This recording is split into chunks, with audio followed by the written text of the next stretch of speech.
because there are many needs within my constituency for facilities that would assist the clubs, indeed the constituents generally, with wholesome activity. I myself was a community leader before this dispensation, so I know what it is to want to be able to do things in terms of fundraisers. I heard it was said earlier about the interest in making money, etc. I thank your ministry, sir, for the project in terms of the mini stadia, which would give the people of Checker Hall and Fosdick and the clubs there, and also to the far east, my hometown, Pike Corner, the people at Charlie Griffith Center, etc., the ability to be able to raise funds even with the use of the mini stadia. It is not, as a matter of fact, it is an excellent idea.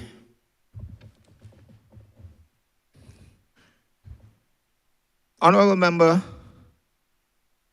we have the privilege of being perhaps the third parish, with the exception, of course, of St. Michael, where first-class cricket is played at Kensington Oval, and then in St. Philip at Windward.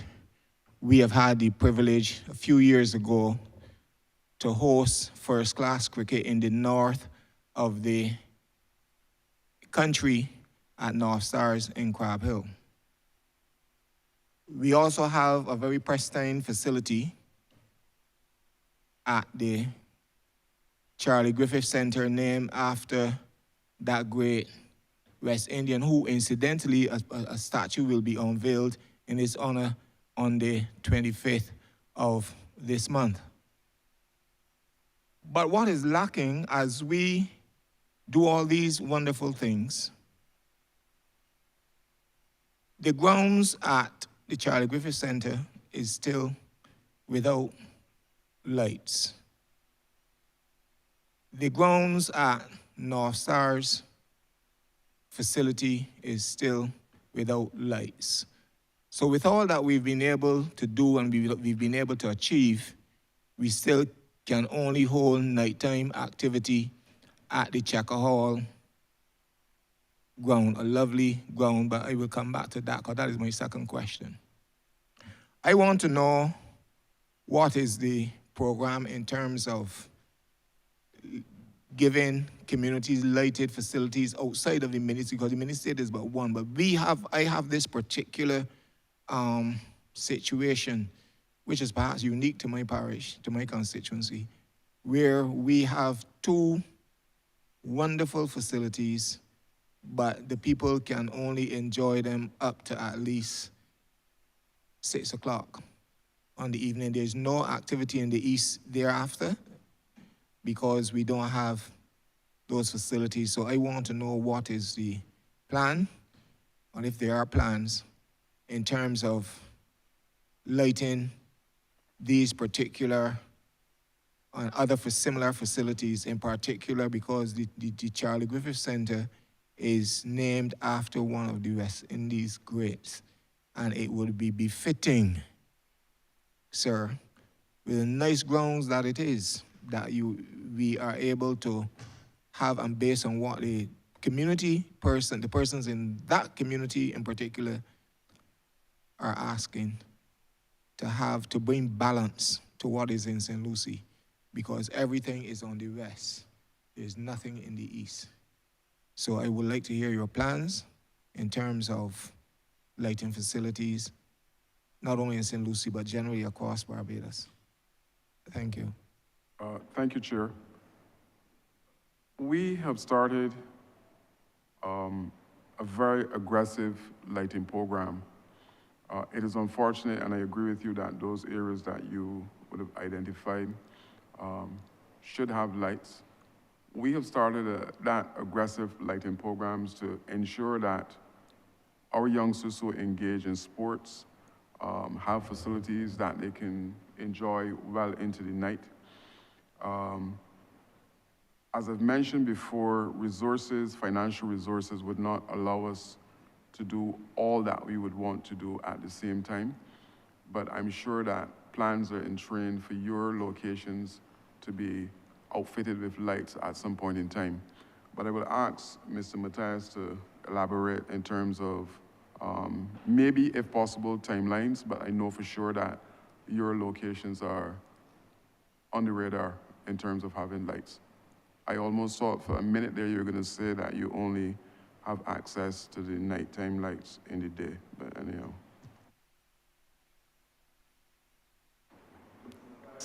Good afternoon, everyone, again. Honorable member, the two grounds that you mentioned came under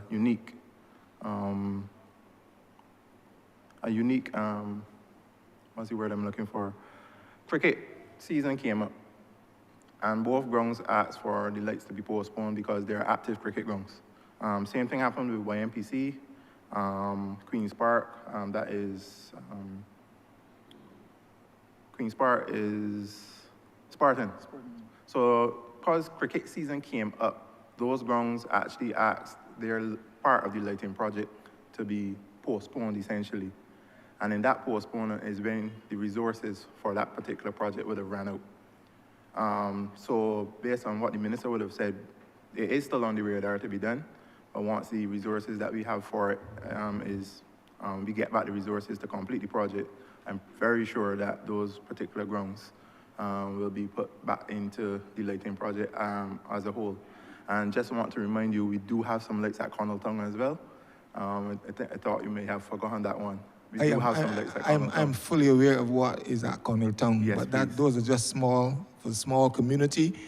These two grounds have major activity. Yes, please. And it just so happened, apologies for crossing you, it just so happened that it fell right smack dab into cricket season, and both of the clubs at the facilities had asked for a postponement. And because of that, we would have not had the resources to finish the project. I also would want to remind, but perhaps you were not, I don't recall you being here last year, but I raised this same question, mentioned the same concern last year.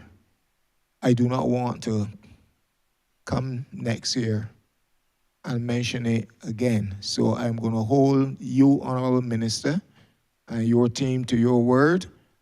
We don't want there's a lot does not usually happen in the north, particularly St. Lucie. I don't jump up and keep enough noise, or perhaps enough noise, but we are at that point, and I understand your explanation, but it is about time. We cannot continue, we are moving with just one facility for lights. And I'm not including Connelltown. Connelltown is a small community, small pasture. And the only thing they do is perhaps play football, not even cricket. And they have some games. We also want, now that you mentioned that, though, the road tennis court for Connelltown is due as well. Right? My next question. I thank you, Minister. I see that you're about to change out the lights at Checker Hall. Thank God. And I certainly appreciate that. Honourable Member for Christchurch East, I thank you for, I see the word start at Checker Hall with respect to the changing out of the lights. And that will be highly appreciated. As recently as last night, I passed, and the netball team there was barely able to see to practice. 2 weeks ago, I was in the community speaking with the youngsters with respect to use of that facility, and they indicated, 1, no lights, and 2, the grounds are in bad shape. My premier football team, Youth Milan, have again, I said this last year, I come back to it again, have to go to Mahaika Field in Speightstown. If I want to watch them play football, I have to go in St. Peter, and I have a lovely ground at Checker Hall. I have asked, I remember writing before your time, Honourable Minister, where when Honourable Senator from another place was minister with respect to the regrading of this ground. 2 years have passed and it has not been done. Minister, I'm asking you again, your team, to expedite this work so that Youth Milan, I won't have to go to Speightstown to watch football when my community, when a team from my constituency is playing, that I can be in Checker Hall mixing and mingling with the constituents and residents, because residents, followers are not gonna go to another ground necessarily to, they gotta play football bad. But if they are at home, the home support is very much there. So I'm asking, what are the plans for the upgrade? When you finish when the lights are completed, I would like to be able to go and watch some football. I know that won't be possible because regrading of a ground takes a bit longer. But Minister, I want to hear from you. What are your plans with respect to the grounds at Checker Hall? All right. I feel your pain, Honourable Member, because I understand part of the ministry is empowering communities, and if there's a team, a local team, and they're not playing within the community, it will impact. I'm going to ask the director or Mr. Matthias to answer your question. Is this regrading that you were talking about for the location? Yes, it is. Okay. I'm going to ask both or one of them to speak to you in relation to timelines for making sure that this ground is sorted. Thank you, Honourable Member for St. Lucie. I just want to put in context the issue regarding the allocation of monies and so on by emphasizing the Sports Council's budget. Out of the $22 million we asked for, we received $19 million of that. Out of that 19 million, 6 million came in capital, 13 million was for operations, and 10 million for salaries, which left us with 13 million. And of that 13 million, utilities was 1.9, electricity, water, and telephone, which left us with $1.1 million for maintenance, operational costs, and other programs. So it's out of that $1.1 million that we have to fight with to regrade and do other projects on grounds. So we are challenged, and we have to set priorities because there are other constituencies that also require upgrades and redevelopment and so on. So I just want to indicate that Checker Hall is indeed part of the Mealy Stadium. We would look at the regrade of the ground over the next financial year. As Mr. Matthias would have indicated, Ignatius Bayer will be also look at in regard to lights, because that's a very beautiful ground. And we believe, because of the sporting community there, that we can afford lights there at Ignatius Bayer. But we would look at the Checker Hall ground over the next financial year. Thank you. Sir, you do mean the coming financial 1st April 2024 to 2025? Yes, that's when the financial year starts. Thank you. Thank you. I will hold you to that, sir. Honourable Member for St. Philip North. Thank you, Mr. Chair. Maybe about 2 questions. I want to speak about and to inform the public from your point of view on the Resource Center for St. Mark's and the attached sports grounds, the pavilion. I had met with some members, included here, of staff before you were the minister for the entire ministry. And we had discussed plans for building out the hard court and other initiatives for the pavilion side of things. I just want to hear, mostly for the benefit of the constituents, what is planned and basically a timeline. Thank you, Honourable Minister. This is the community center or the pavilion that? We will both. I will speak of both in tandem because they're adjacent to one another. So I'm speaking about right now the pavilion side of it. I had requested the completion of hard courts, and as a team, we had both your team and me had come up with some suggestions on how to build out the sporting facility there. Okay. Mr. Matthias, can you take this question, please? Good afternoon, everybody.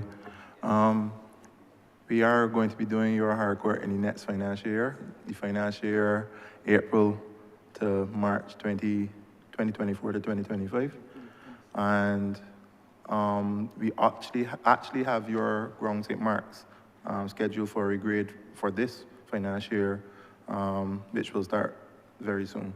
As I said before, with other constituencies, we've submitted the purchase orders to the contractor, and they actually started yesterday on the first one. So they will continue out, and your ground will be regraded, and your hard court will be looking at next financial year. Right? And it's going to be a multi-purpose facility as well, similar to all the others. So basketball, netball, all the particular sports, including roll tennis as well. Thank you very much. Really appreciative of that. The other part of it, the other half of the compound, the resource center, I visited there Friday, and I noted, like I have noted for a little while, the maintenance of the facility is fairly poor. Right now we're looking at this is a guesstimate of the maybe 6 to 8 bathrooms. About 2 of them are working, and that has been a complaint for a little while. We have progressed. It's not really fit for purpose, the building, but I am seeing community members using it for weddings and birthday parties, and I think that is one of the things that I would like to encourage. It can actually, they pay for it, put in some coffers into the kitty so that it can maintain itself, but the toilets are not working. The community center houses a small credit union up there. It isn't under this government, but the building really is not fit for purpose. We had a computer program, and this is one of the questions I have, but your members were not able to answer. Maybe you can.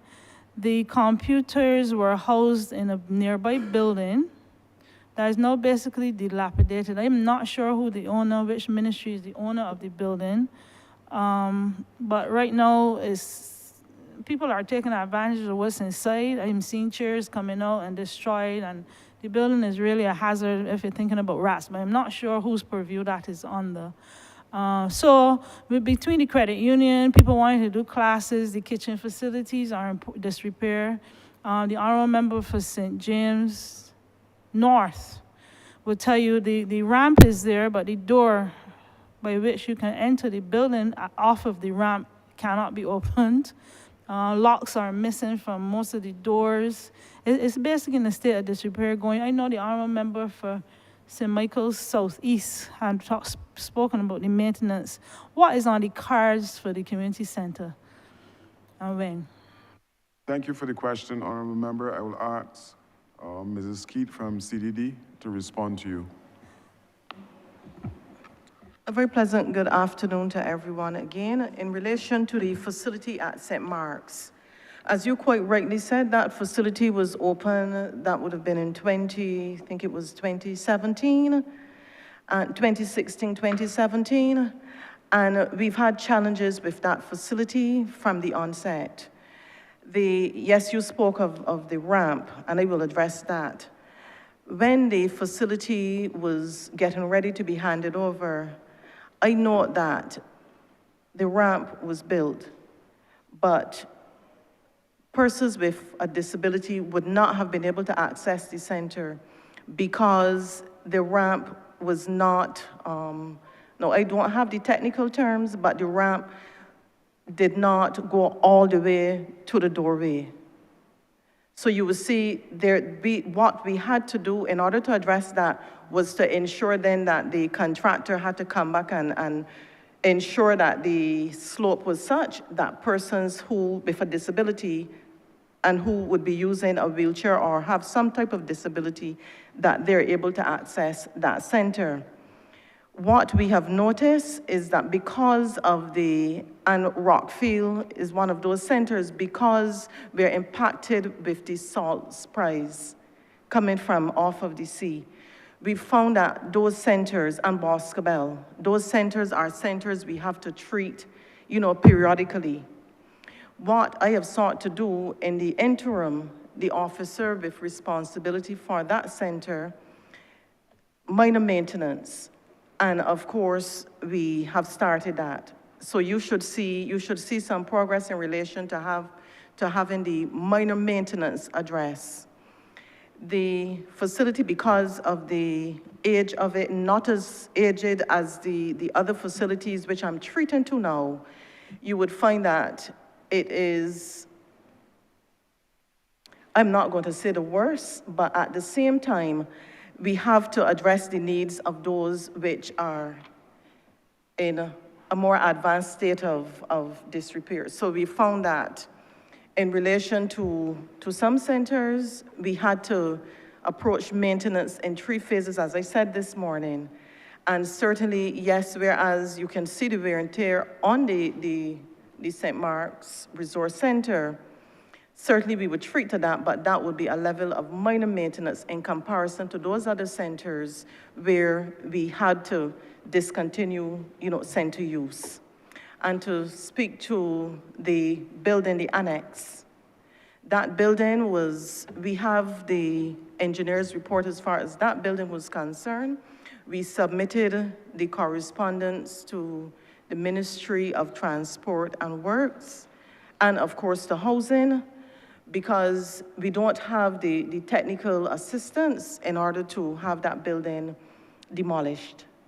So certainly we know it is an eyesore, but that along with, there's also one in Colleton, where we're saying that if we have not been able to receive the necessary assistance from government, then we would have to seek some private entities in order to ensure that we have those buildings demolished and, a safe space so that persons, can traverse that area. So in relation to, and you did speak of seeing persons take out chairs, but those chairs are not, the chairs are not in use. So you would find that because we don't have storage per se, so therefore, even in relation to those chairs which the backs would be broken, the wheels, they've come off and everything like that, obviously we have to, and in some cases, and it has always been a challenge, and I've found it fairly challenging within the last 4 years to actually carry out the repairs, because if we have a facility and we don't have storage where we can actually move furniture, which is still relatively good, into storage so that we can carry out major repairs, that has been the challenge. On some of the locations, we opted and we said, well, okay, we would need to have, rent a container, or we would need to purchase a container. But as I said this morning, it is the maintenance of these facilities has been a challenge, and we are addressing them, incrementally, going parish by parish and ensuring that the facilities, not sometimes in a parish you might have 2 or 3 facilities. So obviously we cannot, and we would never, take those all 2 at the same time out of use. So whereas, yes, we understand that, you would have, like for instance, in St. Michael, if we have the challenge and depends on the proximity, we have to sit and determine, so when we have taken this center out of use, then what are the residents, how are they going to have their community interactions? And we've had some challenges, because I had my share of challenges when the Rockfield Community Center, which is a center which was not in use from 2017. And, you know, we finally managed to have that up and functioning. And I must say, having community activities, because one was down there last weekend. But there was some pushback from the residents, because understandably, we didn't have another facility, but sometimes in order to get to have, you know, at the end of the day, a good product, you need to be inconvenienced at some point in time. Thank you very much for your answer. If we could get to the bathroom facilities, though, a wedding is scheduled, I think, within the next 2 weeks, and the handicap bathroom is not functioning either. So if we could skip over a couple just to fix the toilets, I'd be grateful. So what I can say to the maintenance as well, we've sought to, for this financial year, to establish a maintenance unit. That maintenance unit would treat to all level of maintenance, because you would appreciate with close to 40 facilities and ensuring that members of the public are able to go in, that we can treat to all level of maintenance. The challenge is that we were dealing with persons who are trained in social work, and if we employ the services of a plumber, we have to rely on the plumber's word that the plumbing has been fixed effectively. And we found that, yes, sometimes, you know, it is not, you know, usually what is reported.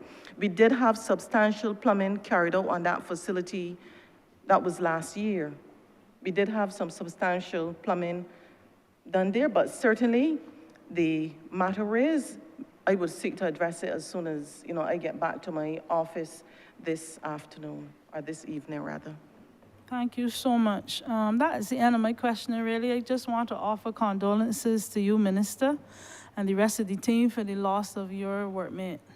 Thank you very much, Mr. Chair. Thank you, Honourable Member. Just one note to say that, look, you've heard this morning and this afternoon about the level of repairs. This is something that we inherited, you know, so we're now working in a systematic way to try to rectify the problems that all of these pavilions and community centers that were neglected for ever so long, yeah?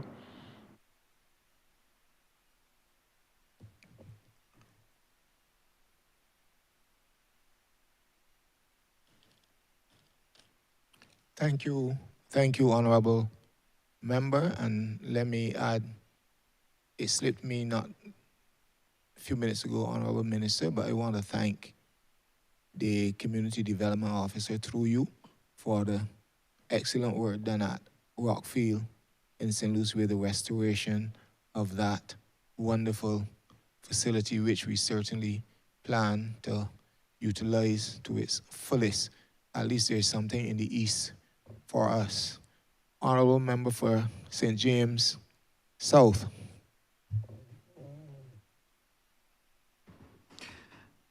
Thank you very much, Chair. I would like to start by stating that from my perspective, the work of the Ministry of Youth, Sports and Community Development. Honourable Member, come closer to the mic. Sorry? Speak up. Here is good? Okay, good, thank you. I just want to start by outlining that from my perspective, the work of this ministry is extremely critical to the future of our country. It is also critical to the success of our young people. And because they are our future, I believe that every effort that we make in order to enrich and empower their lives is going to be important. I recognize from what I've been hearing so far that there are challenges with resources, with sufficient people, and so on, to be able to execute the program that is needed to be done in order to achieve the objectives of lifting the youth of our country. Therefore, for me, collaboration across ministries and collaboration between projects, to me, would be essential and important. I was jolted today by the news concerning what would have happened, I believe it was yesterday, with the children from a school where the stabbing took place. And not that we don't know that there's difficulty and crime and violence, you know, with our young people and our children, but that just brought into sharp focus how urgently we must work. So one of the things that I want to raise with you is the issue of what it is we're doing in relation to the camp program, the summer camp program. The truth is, schools by themselves cannot manage everything. Parents by themselves cannot manage everything. But I think that working together on a coherent program will help. And the camps is an essential tool that we can use. I know what it did for me to go to a camp. It often represented a moment of change for me. I heard something or interacted with somebody that gave me another piece of the puzzle to put into my life to help me move forward, and I'll be forever grateful for it. I feel that if we take the camps, so I want to know about what is it we're actually teaching and focusing on in the camps, because I would like it to go beyond keeping children busy during the summer so that they're out of trouble, but rather that there is a planned and focused program for what it is we want to create in our youth. And if you could start with that, I would then like to make a suggestion about something else that I feel could be added to the program if you don't already have it. So. All right, thank you, Honourable Member. You're absolutely correct in relation to the importance of the summer camps on the landscape of this country. And we are doing what is necessary to ensure that our youngsters during the summer have the very best of what is available to them in terms of those summer camps. And I will ask the director to take this question, but before he comes in, I want to share with you that you're absolutely correct, and the ministry is very proactive in terms of collaborations, and we would have sent letters to the necessary ministries that we figure can impact on our work so that we can have a point person in those ministries when we need the assistance to assist us. So we are working in that direction. Director? Thank you, Cleaver Hunt, Director of Youth Affairs. And thank you, Minister, for the question for the summer camp.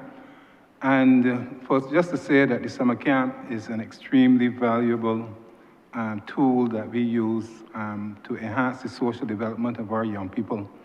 And what we do in the summer camp is to provide a structured environment for those young children between ages 4 to 15 years. And we put them in a structured environment away from the rigors of academia and expose them to more experiential type exercises in order to allow them to engage in those types of activities that will allow them their social development, enhance their life chances, and so on. So our program is basically based on sports, exposing to sports, expose them to the arts, music, some literature, dance, film, some agriculture. And I must even put in a plug for our digital media program where we won gold at NIFCA this year, bronze and silver. So that was an extremely good performance by those young persons who were involved in the National Summer Camp during the course of the last year. And that is something that we have said that we wanted to be able to target in terms of the young people so that we can make sure that we're enhancing the development and that they're contributing to national development activities. This year, we are looking at reviewing the curriculum that we have had in the camp because we've been doing this curriculum for an extremely long time. And we're looking at how we can enhance the contributions that we are making, the inputs that go into the summer camp program. And therefore, we're looking at how we introduce more technology-based type activities into the summer camps, along with some of the other things that we have been doing in the past. This year, we are looking to go about 50 camps across the various constituencies across the country. And the target is about 4,000 young people that we are looking at this year. So yes, Minister, we agree with you that the camps are really critical because what we have envisioned is a model where we are working with young people continuously. So we are doing that type of reinforcement with the young people as they come year after year, to the extent that the pro-social development side is one that we are looking at to enhance their overall development. I wanted to get something a little more. I understand the set of activities, but what are the underlying goals that you have? In other words, how have you structured the program laid out for our young people to include values training, discipline, conflict management, those types of things? What are the specifics that you are aiming for in the activities you're exposing the children to, so that we can begin, we are planting seed that should eventually give us a harvest as they grow older? And I want to thank you, Minister, also too, because you did expand on some of the things that we have in the program. Things like conflict resolution, discipline, exposing them to the history of Barbados so that the treasures, the national treasures of Barbados, through the tours and so on that they may undertake. So these are the kinds of activities that we are doing with these young children in the summer camp program. I hope I answered your question, but there are a number of things that we do which add to the overall development of these young people, these young children. Okay, Sorry. The minister also note that there's no longer $5 million attached to catering. Just saying. Just as a follow-up, though, to that, if you could also add what you do in terms of training your camp counselors. And one of the programs that I wanted to see incorporated into the summer camps was one on law and order, but we wouldn't call it that because it's not attractive for digestion. But I find that today, many Barbadians are imbibing the notion, I can say what I like, I can do what I like because I'm a self-regulating person. I can make my own decisions. And therefore, you have this dysfunction now that's going across the society as these varying wills clash in issues big and small. And understanding the importance of rules and laws and what role it plays, I don't think that we've successfully communicated that to our children. That, for example, if you're eating lunch at home with 6 other persons around a table, then we pass the dishes and we serve ourselves and we eat. But if you have 100 people to serve and you set up a buffet line, there are rules. Otherwise, it cannot be achieved successfully. We have not sat and explained to people why we do things a particular way and why we don't do things a particular way. And as long as they don't understand that, they're just going to feel it's something that we have put on them because we filter, because we've not explained its importance to their lives. So one of the things I would love to see developed is a program of teaching concerning rules and values and social interactions, why it is important. And if we can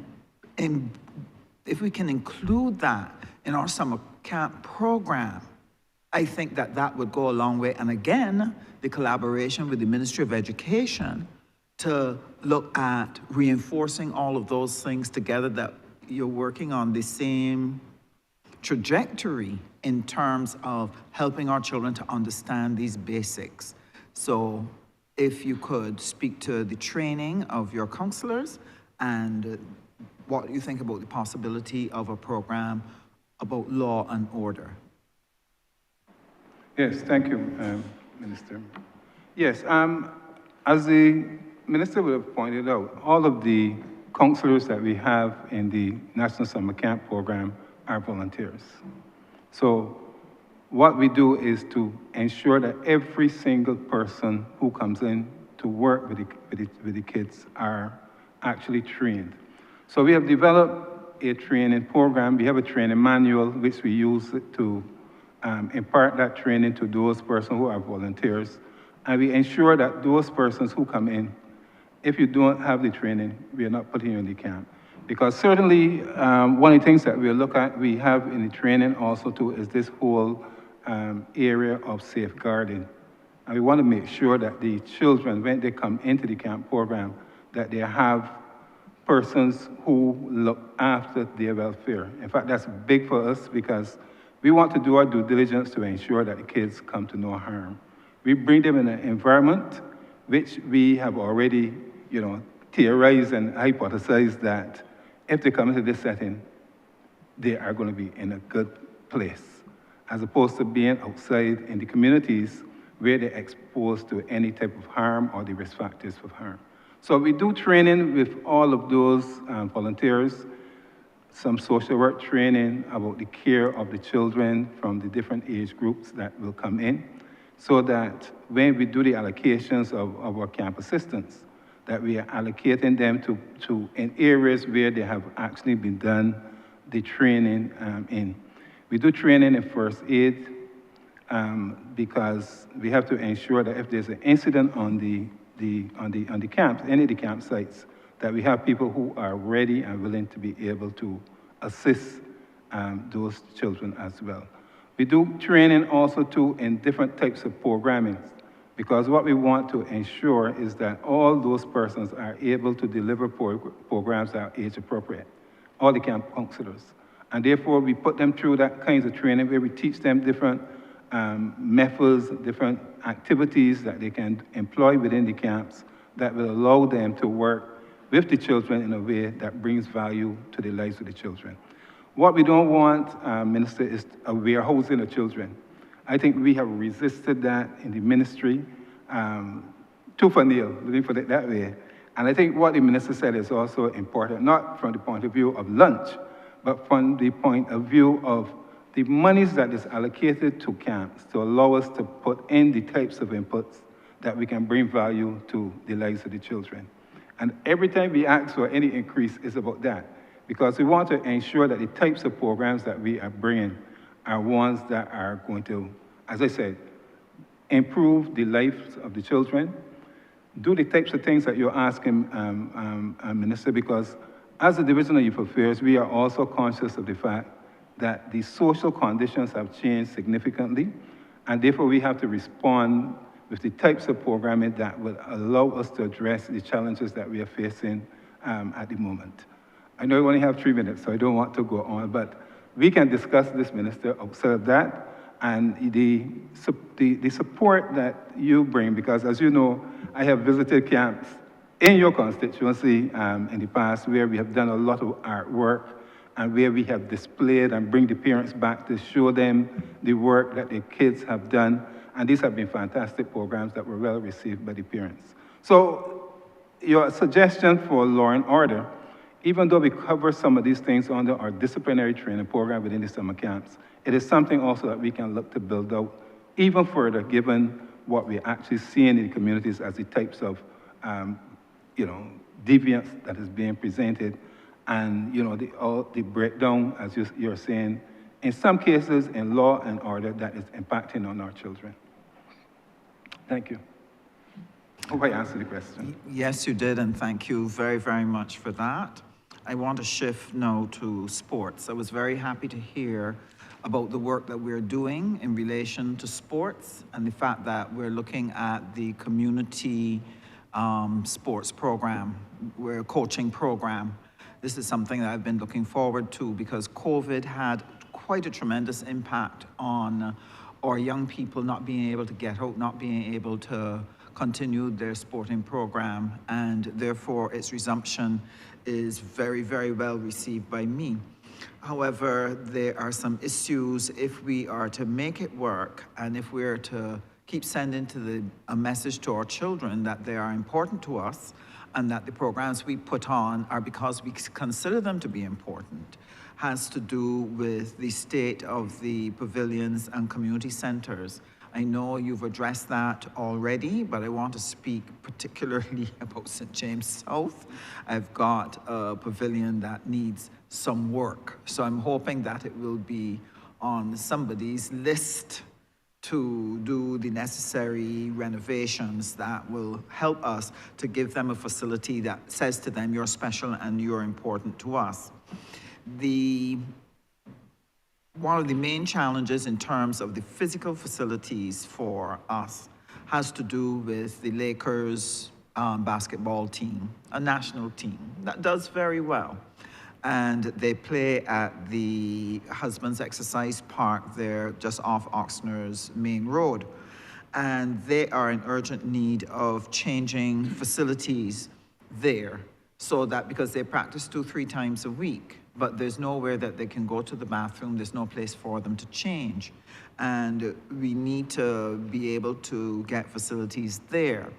And then we've also asked the ministry about the St. John the Baptist Old Boys School that used to be a police post, about the potential for renovating that into a community center, because St. James has 23,000 people. Weston is the only resource center. It's too far away to make it useful to the rest of us who are further down in St. James. And we truly need some kind of community center that we can use for the 23,000 people that live in St. James and the 10,900 in St. James South.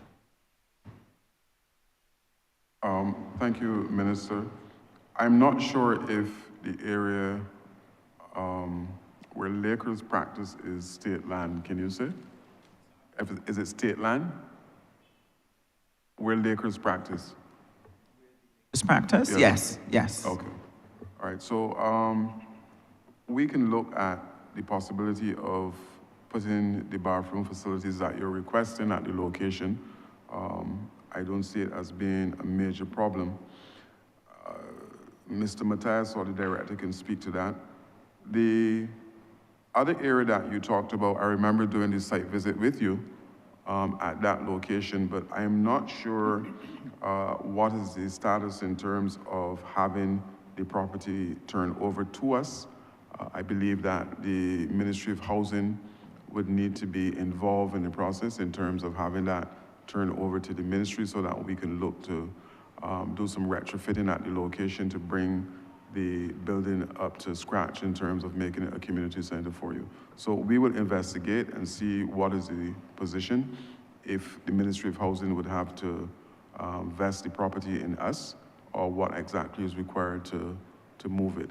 But I will ask Mr. Matthias or the Director Morel to speak on the possibility of constructing that washroom facility at the Lakers playing area.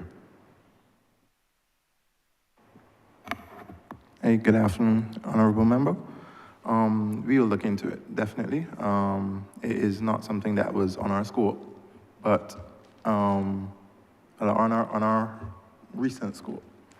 But we will definitely look into it, come up with the costs, and make the necessary adjustments and presentations that we will need to get the monies to do it. I'm looking forward to that. If you need me to help you push for the resources, please say so early. I will do what I need to do. Thank you. Thank you very much. And my last question, St. James South is primarily senior, 10,900 people, and of that number, over 6,000 are above the age of 50, and close to 5,000 are over the age of 60. It's an aged community.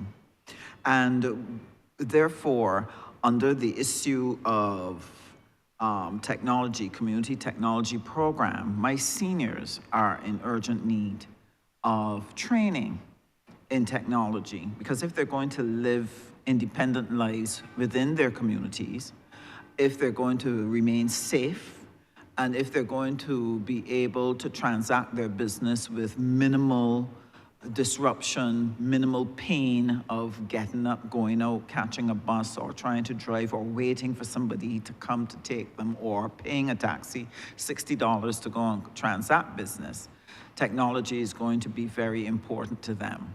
I know that a lot of the focus of the ministry is on youth. However, with an aging society and the community development program and the technology program, I would like to think that my seniors could get in there at the same time. And another thing I would like for my seniors is we are trying to do an exercise track for them at the husband's exercise park. The reason being, when they walk on the road, they are at risk of the fast driving.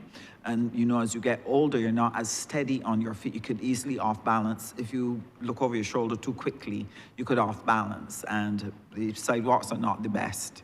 And we have to work on those. But I believe an exercise track would be a much safer thing for them at the same husband's park. And I would welcome if we could get anything for them there. And the last thing would be skating. I don't know, I understand that you're looking at cheerleading, but I would like you to look at skating as well. That has become very, very popular in Barbados. But, yes, over 40s, 50s, and 60s, I went and I took a look myself, and let me tell you, the middle age and up are skating as well. And we also have some young people doing it, and I have a number of my constituents asking about skating facilities because they need a smooth concrete rink so it doesn't damage the wheels, right? Right now, they try to use schools that have wooden floors, but schools are heavily used and they cannot always get them with the frequency. So I would like to know if there's any plan or preparation to facilitate and advance this particular new sport in Barbados, especially for the seniors who are looking to enjoy themselves. All right, thank you. I'm sure the honorable member to your right is very, very pleased that you're making a case for the elderly. We are not averse, honorable member, to engaging with the elderly. I'm looking at my notes here, and our elderly swim program for this financial year, 1,097 individuals would have been engaged in that program at Brownsby. Thank you, member. Yes, we are working in collaboration with the Ministry of Environment as it relates to the swim program. Now, I know before going to the ministry that at some point in time, the community development had programs where persons in the age range that you're identifying were able to source training in a range of different activities as it relates to using the computer. I will ask Mrs. Skeet to comment on some of the programs that the elderly can be involved in as it relates to what you're suggesting, but I will also ask the Sports Council to respond to you from the sports perspective.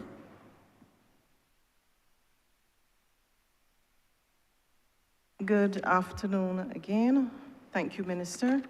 In relation to programming for seniors, we've now, in some of our community centers, we've now started we have 3 seniors groups because we realize that this lends critical support to those seniors in the communities.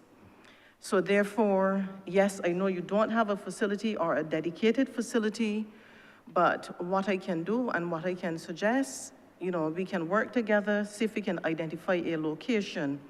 Because if we can identify a location outside of having that community center which you desire at this point in time, then we can mobilize the communities in relation to those seniors. And I think you did ask the other question in relation to the community technology program. And certainly, in relation to that program, and I would have spoken to Minister concerning this, is that we have purchased some laptops. Rather than, having a stationary facility now in a day where we can actually, purchase those laptops and we can take those to locations where we can then implement that particular program, break down the actual, resource room. At the end of the day, you take the laptops and therefore, everything, all of the training, everything would have been implemented at that point in time. So this is one of the suggestions now because we are looking at having like multi-purpose facilities and not just a facility now dedicated for the computer technology program. So certainly, with your suggestion, realizing that there is, the deficit and there's a need for that type of activity, I would certainly, engage you after this meeting so that we can plan the way forward for your constituents in St. James South. Thank you very much. I'm looking forward to, oh, sorry, someone else was speaking. Sports Council? Oh, you're the one who's going to build my community center for me. Not the community center. Actually, you can speak Sports towards roller skating. Okay. So there are actually quite a few of our hard courts and the car park at the gymnasium. So London Bourne Tower hard court, the car park at Blemming, Ivy, Silver Hill hard court. There are quite a few of Sports Council hard courts that are being used for skating, including our car park at the gymnasium. What I would invite the wider community of skating to do is to form an association, because we would recognize an association, and that will be the driving force to that facility that you're asking for. So most of them are just persons that come together to form, I guess you call mini clubs to do the skating. So they come pay for their tokens and utilize it after hours, because that's mostly the time that they have free. So if they could come together and form an association of some sort recognized, and let us recognize them as an official association, that would give them the actual voice now for us to possibly build out a facility towards that sport. And if you look at it internationally, skating is a thriving sport internationally, just it's now picking up here in Barbados. It's always here in Barbados. So I believe that that's something that can be looked at as well. Thank you very much.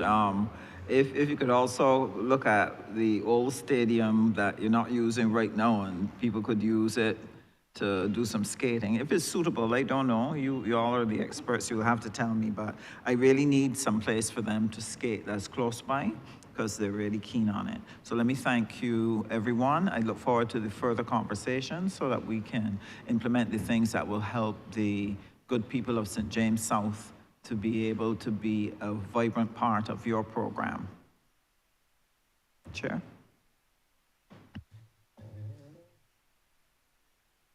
Thank you, Honourable Member for Christchurch West Central. Thank you, Chair. First of all, let me also extend my condolences to the entire ministry on the loss of, I will venture to call his name today, Victor Bubble, whom I know personally from working in first the youth service and now the youth advanced corps. A tremendous youth advocate and disciplinarian, a man who gives selflessly towards the build-out of our young people. And I want to say today that his work certainly has not gone unnoticed, and it'll be a big shoes for anyone to follow in his footsteps. So my heartfelt sympathy to him and his family and the family of the Ministry of Youth. My questions will touch the various dimensions of this ministry: youth, sports, and community empowerment. There is a famous quote by none other than Oliver Holmes, who said that former Supreme Court Justice of USA, who said that a mind stretched with a new experience, once it is good, will never go back to its old dimension. And I reflect on this saying, this maxim, I may call it, when I look at the Youth Advanced Corps. Minister, we came to governor in 2018. With what is now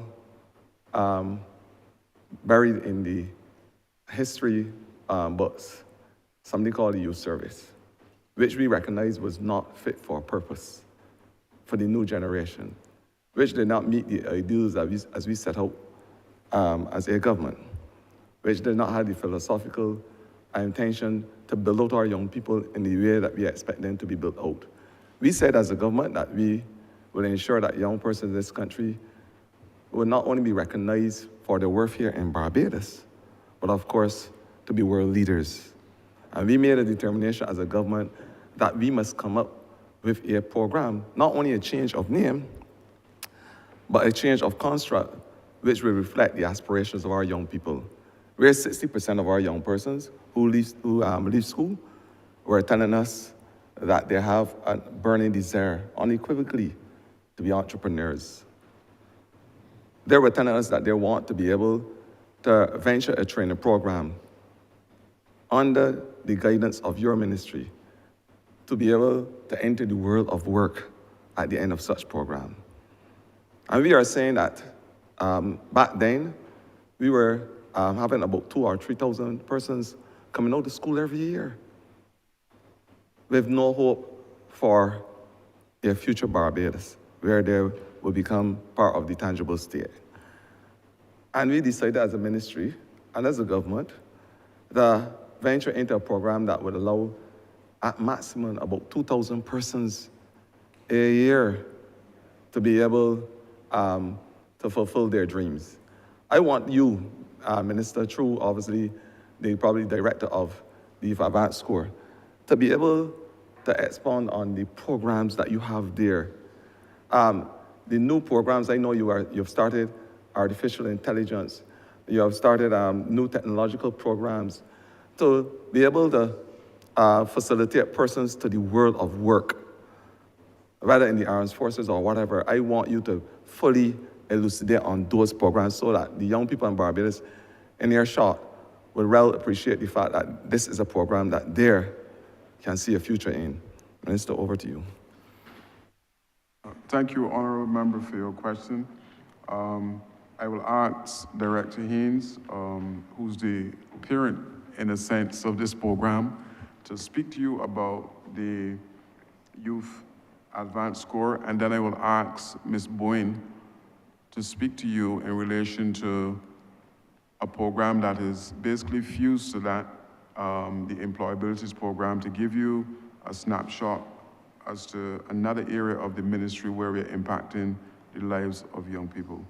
Director? Good afternoon again. Thank you, Minister. To expound on the Barbados Youth Advanced Score in 3 minutes is almost impossible, but I'll try to give a synopsis of what we have achieved under the Barbados Youth Advanced Score since we were established in 2019. To date, we have facilitated 6 cohorts, some 930 persons, 619 males, 311 females in our training program. Our program has been specifically designed to ensure that we build out the capacity of each and every trainee who participates in the program. So just to give you a snapshot on what we have achieved, probably in the last financial year, we introduced a BYAC City and Guilds program that gives those young people who came into the program an opportunity to get certification at the level of City and Guilds, which is certificates in English and mathematics. We've also continued our CXC program, which was under the previous program, but we have expanded that to include a range of CXC subjects, which include English language, IT, office administration, principle of business, social study, electronic document and preparation, physical education and sports, human and social biology, theater arts. We've expanded those programs and the results have been phenomenal over the last financial year.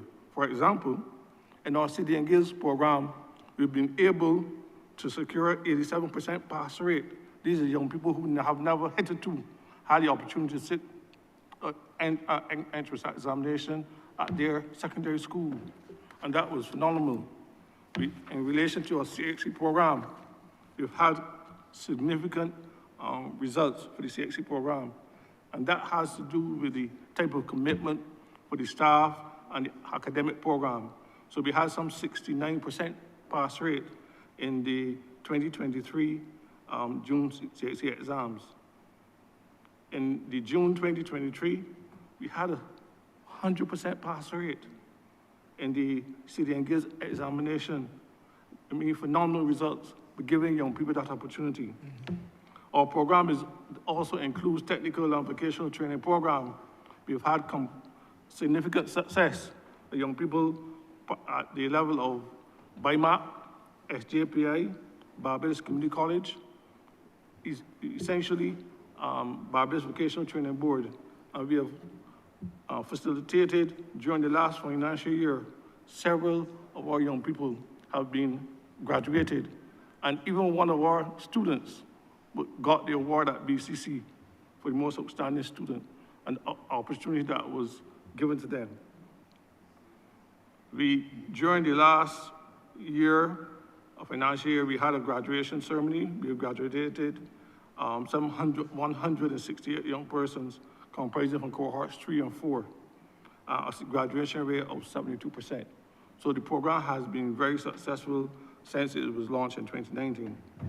But more importantly, we continue to work with our young people as it relates to job experience. And I'm pleased to report that during the last financial year, we had some 124 trainees spanning cohorts 3 to 5, comprising of 88 males and 46 females who were employed in various employment exercises, both in the public and private sector, spanning construction, hospitality, security, administration, and retail. And we still have relationships with the Sanders Barbados in relation to hospitality training. So a lot has happened, Minister, during the period since we established the program, and we continue to work steadfastly to ensure that every trainee at the Barbados Youth Advanced Corps reach their full potential. I hope I did not go past my 3-minute limit, Mr. Chairman. Ms. Bowen? Good afternoon, honorable members. Elizabeth Boyne, Senior Youth Commissioner. I just want to offer some points on the employability program and the success of this program. Over the last financial year, we would have seen 621 young persons facilitated under the employability initiatives in the ministry, 368 females and 253 males. With the expansion of these programs, we would have done satellite locations to facilitate persons at the community level gaining greater access to the programs. And you would appreciate that the program focuses a lot on soft skills development, life skills, and opportunities for short-term, medium, and long-term employment. The success of the program obviously is based on rigorous and robust engagement of employers. So we value the relationship that we're able to engage with employers through sectors. We have managed to penetrate a number of sectors and have very good relationship with certain sectors, including tourism and hospitality, the retail sector, the financial services sector, and even as far as the Barbados Police Service, who we have done a number of employability engagements with. As it stands right now, we have also ventured into the schools, where we're currently running programs with the 5th and upper 5th students to help them to transition into the world of work in terms of CV writing. We've also had forged partnerships with a number of our sister ministries. Certainly, we're looking at a proposal on the table with the Fisheries Division, where we've had some dialogue with the Western Fisherfolk Association, Bar Nouveau. We're also looking to engage certainly the Ministry of Agriculture. We've had some dialogue with them, but all in all, we're looking to build out further partnerships that would allow us to increase opportunities for apprenticeships for young persons.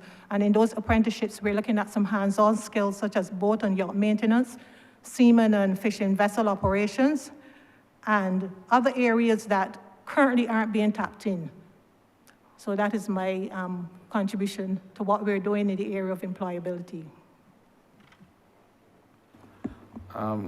Director, I know that you are a fellow who have reservations when it comes to being boastful. But I would also want you to be able to tell the rest of Barbados that you have community engagement programs as part of the social development aspect for the young persons at the Youth Advanced Corps. I know that you would have been engaged in both ecological and agricultural projects as part of the build-out of the green environment.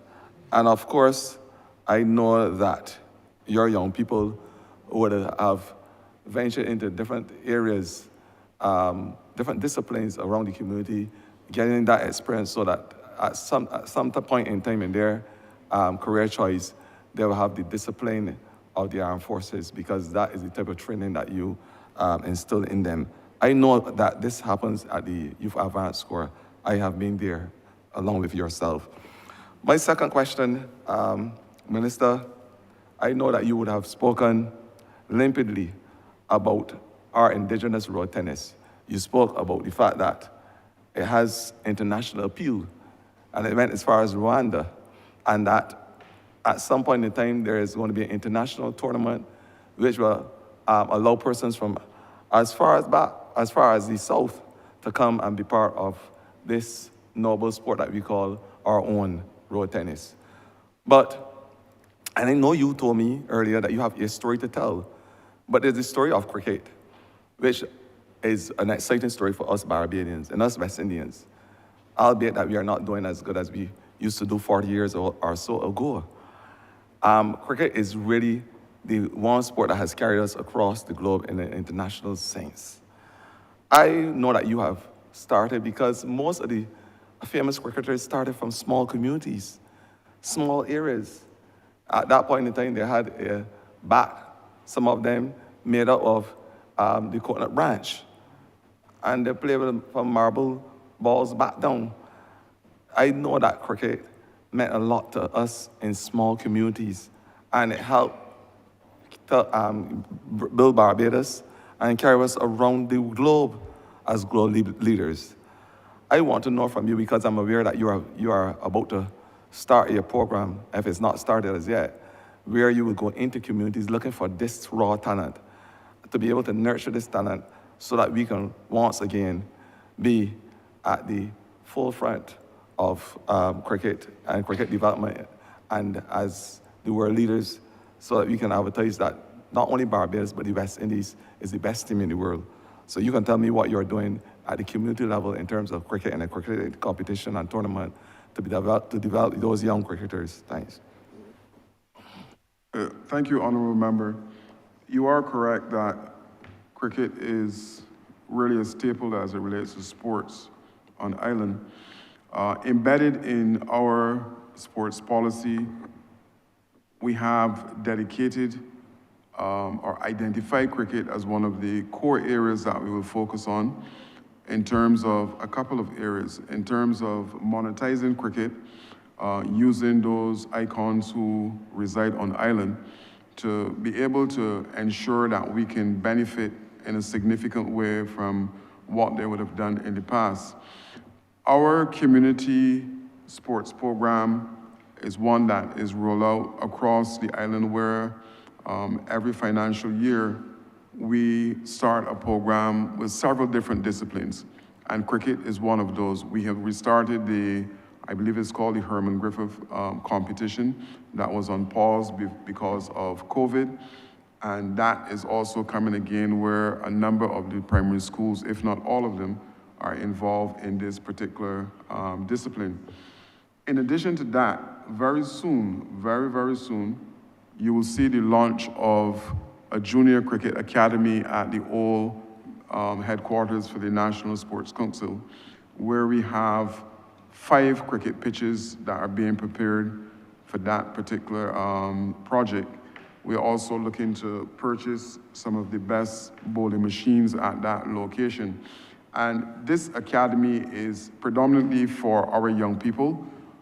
We will not stop a cricketer who want to come and get in some net practice from using the facilities, but that particular location is being engaged as the incubator for cricket on island.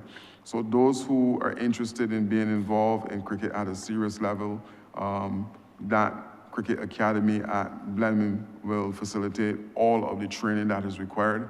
And I keep having to mention this, that we are not only looking at going into the nets and being able to bowl and bat, but things like financial literacy and media awareness, all of these will be embedded in the program in terms of that holistic development of the youngsters who will be participating at the Cricket Academy at Blenheim. Thank you, Minister. I know you started off by saying that you have a story to tell. And I want you to tell the story of the community centers, because prior to 2018, there was a situation where community centers were used for constituency councils. And it was not what we will call in Barbados fit for purpose. You have done a lot of work. Your department, albeit that I would want to make a special call for the community center in Sergeant's Village, which straddles 3 constituencies.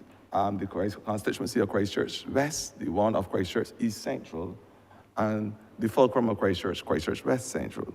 And this is called the Old St. Joseph pasture. Those persons who now recognized as in the twilight of their years will remember it as the Old St. Joseph pasture. And this pasture was able to produce some famous, not only footballers, cricketers as well, the likes of Zars, and they will call their names Zars and Weeks, and they have Ward and even Junior also, who went on to play for Barbados as a goalkeeper. It was able to produce Santa, I may call his name, Piker, all those people renowned in Barbados in the football and the cricketing fraternity from this little small 2x4 pasture. I am making a special appeal and doing every single thing that the Member of Parliament for Christchurch West said in terms of having that facility repaired to save the sporting fraternity in Christchurch. I'm begging.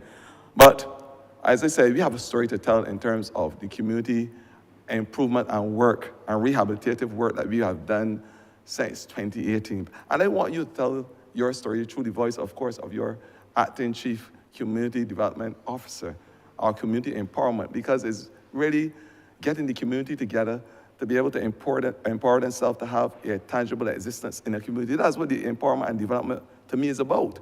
And I want the chief community development officer to be able to expound on all the rehabilitative projects that you would have realized since 2018, because you would have done a number of community centers. Along with that, and this is something that must be echoed, you have ensured that persons, small contractors within the same communities were given work to build out as a part of the same community empowerment and development, to build out these community centers once they were able to fit the scope of work criteria. And I know that you would have engaged them from within communities so that they will have a sense of understanding that they belong to that very community. That is a part of the philosophy and policy of the government, that once the contracts were under a certain amount, that there must be given to persons in the community. And I know you would have done tremendous work. I want you to be able to give us an update of the amount of work that has been done on community centers since the government come to the governance, and what are some of the new programs that you have initiated since then. Thanks. Thank you, Honourable Member. You are correct in relation to the importance of community centers on this landscape. I think the Principal Youth Development Officer, Mrs. Titus, would have mentioned the amount of community clubs that were started. And if we are to engage in having these community clubs up and running, then we must have this parallel track where our community centers are available to house these new groups that were formed by the ministry. Mrs. Keat would have outlined a range of programs, but I will ask her to come back and give you a synopsis of, or she can elaborate in terms of what exactly you are asking in relation to those community centers that were out. She would probably speak to you as well in relation to plans for the Sergeant's Village Community Center as well.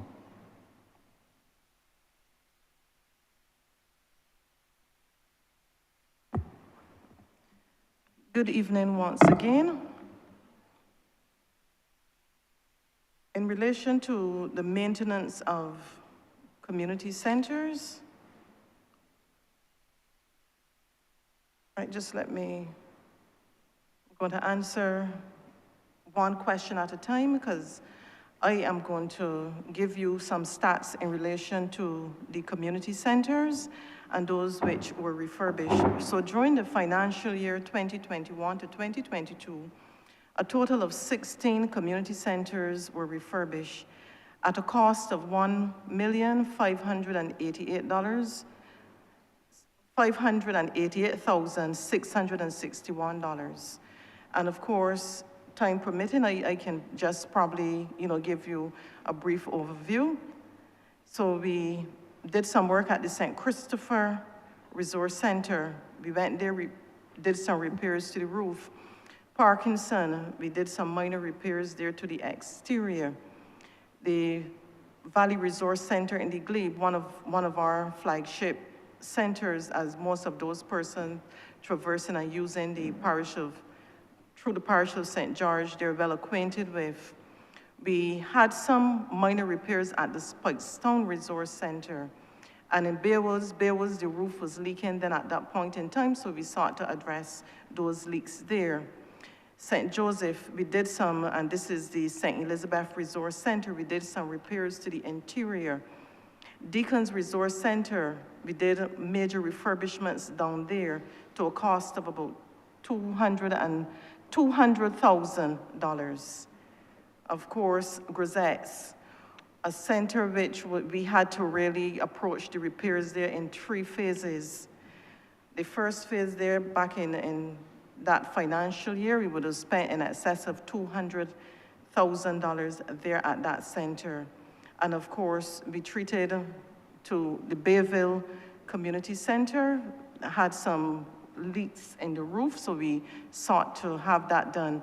And at that point in time, we also retrofitted the center there in Sion Hill so it can offer information technology. Of course, we also did some work at Ellerton. This is the Ellerton Community Center, and we had major upgrades there.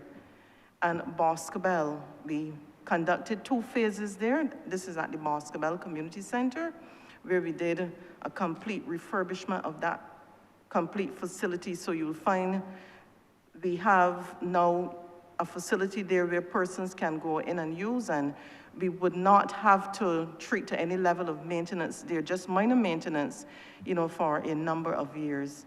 And of course, the IV Community Center, we did some roof repairs there as well. And we did some major work at Eden Lodge. During the financial year 2022 to 2023, we executed maintenance on 12 community centers at a cost of $1.952 million. And we would have fixed the Rockfield Community Center, which was, as I said earlier today, that was out of use since 2017. So we brought that back into use in 2022. And of course, Parkinson, we went back there because that's a large facility, and we know we are supposed to have all of our facilities kept in a good state of disrepair. So we went there, we needed, a good state of repair. And of course, we also ensured that we refurbished the road there, and we have now the road tennis court there as well. Black Bess, we did some work there at the Black Bess Resource Center, and that, if I must say, that center is due to be open this week as well. Briar Hall, we did work there also, and going back to Grisette's, as I said, another phase, and we also continued with work there as well. So in addition to that, we've also, for this financial year, we did maintenance at about 8 community centers. And of course, the work was slowed down somewhat because the maintenance supervisor, he was on extensive sick leave, and therefore quite a substantial amount of work. There was some lag time as far as that was concerned. In relation to the other question posed in relation to the contracting of the small businesses or small business persons, we have a list of about close to 40 persons who we have employed within this aggressive maintenance program.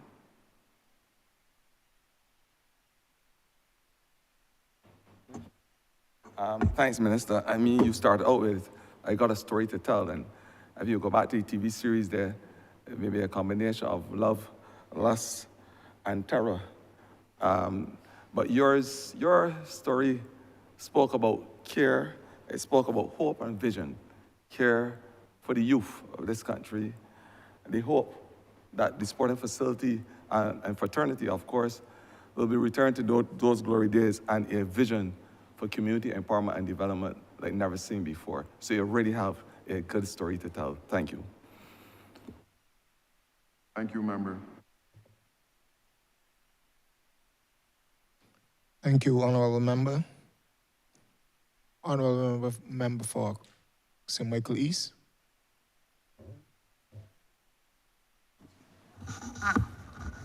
Thank you very much. Yeah. Thank you very much, Mr. Chair. I just want to ask 2 questions, and I might just put some frills around it. I'm very concerned about the changing cultural style and interest in sports in Barbados. I'm hearing a lot about cricket. I know what cricket has done for us since the 1950s. But obviously, the trends among the sporting communities, one group of persons had an interest in cricket, that's what my observations are, and another group has an interest in football.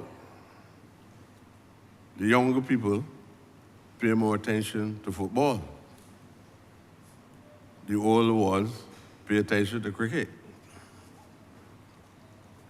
But we have to ask what we have witnessed in the last few years that has caused our people to signal these cultural changes that are existing in the sporting environment across Barbados. Now, I believe that there are going to be a number of things that need to be touched to improve the conditions. But I am primarily interested in what I consider to be the pathetic decline of BCL cricket.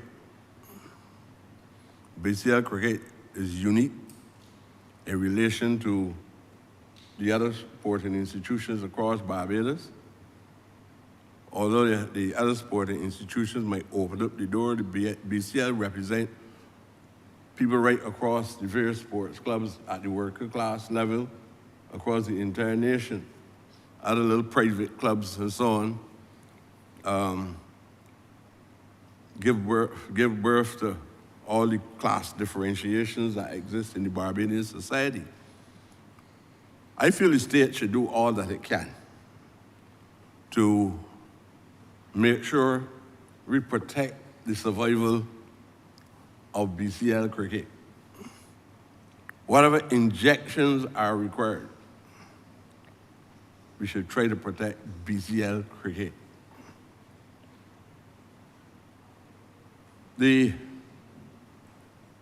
have to have some understanding of the significance of BCL, especially when you look to see how West Indian cricket and Barbadian cricket in general penetrate the hierarchy so easily as a result of the opening up through the BCL unit in helping to give ordinary working class black boys opportunities to be able to play at the first class level. And in many cases went on to show that they had superior creativity and excel as a consequence of BCL. The Ministry of Sports cannot shirk the responsibility to ordinary people and try to protect BCL. I hardly ever hear anybody using the acronym in modern times.